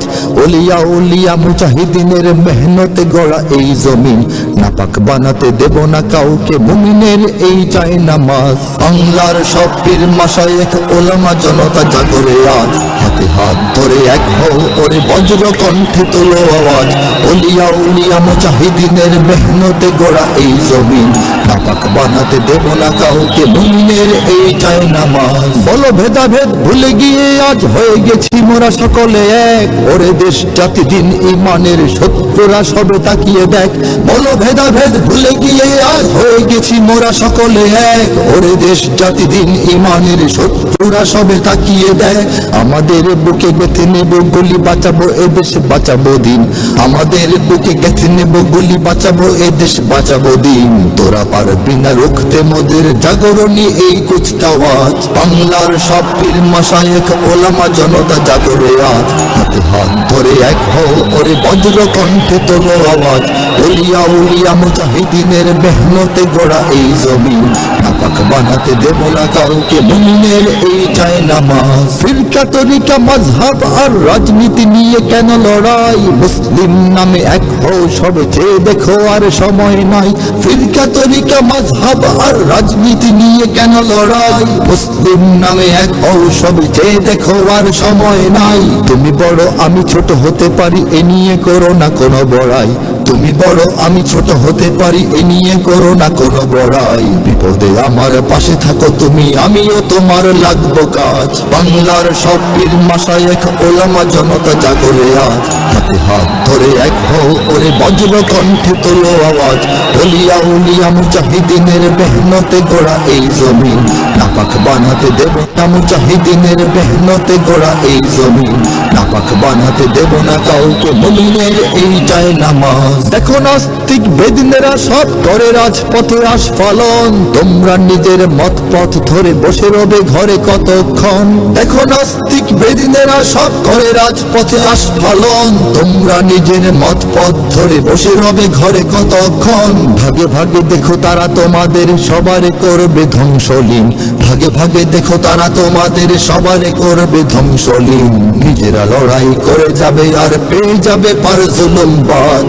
বাংলার সব পীর মাশায়েখ ওলামা জনতা জাগরে আজ হাতে হাত ধরে এক হও ওরে বজ্র কণ্ঠে তোলো আওয়াজ ওলিয়া উলিয়া মুজাহিদিনের মেহনতে গড়া এই জমিন নাপাক বানাতে দেব না কাউকে মুমিনের এই যায় নামাজ যদি এক হও যদি এক রও তোমরাই হবে শক্তিবান তোমাদের ঝড়ে উড়ে যাবে সব গুলি বন্দুক তোপ কামান যদি এক হও যদি এক রও তোমরাই হবে শক্তিবান তোমাদের ঝড়ে উড়ে যাবে সব গুলি বন্দুক তোপ কামান ইসলাম আর স্বাধীনতা বুকে জেগে যাবে কোটি মুসলমান ইসলাম আর স্বাধীনতা বুকে জেগে যাবে কোটি মুসলমান থর থর করে ভেঙে যাবে ওই জালিম শাহির তখ্ত তাজ বাংলার সব পীর মাশায়েখ ওলামা জনতা জাগরে আজ হাতে হাত ধরে এক হও ওরে বজ্র কণ্ঠে তোলো আওয়াজ ওলিয়া উলিয়া মুজাহিদিনের মেহনতে গড়া এই জমিন নাপাক বানাতে দেব না কাউকে মুমিনের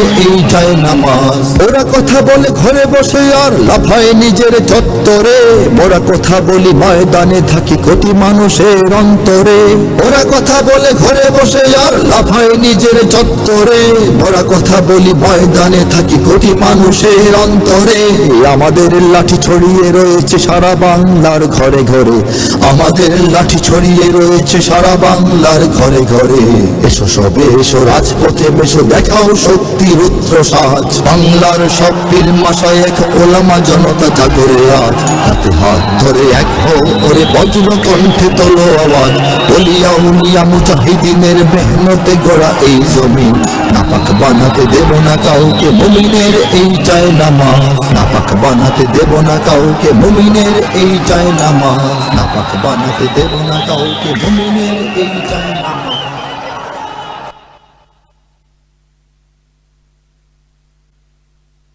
আলহামদুলিল্লাহ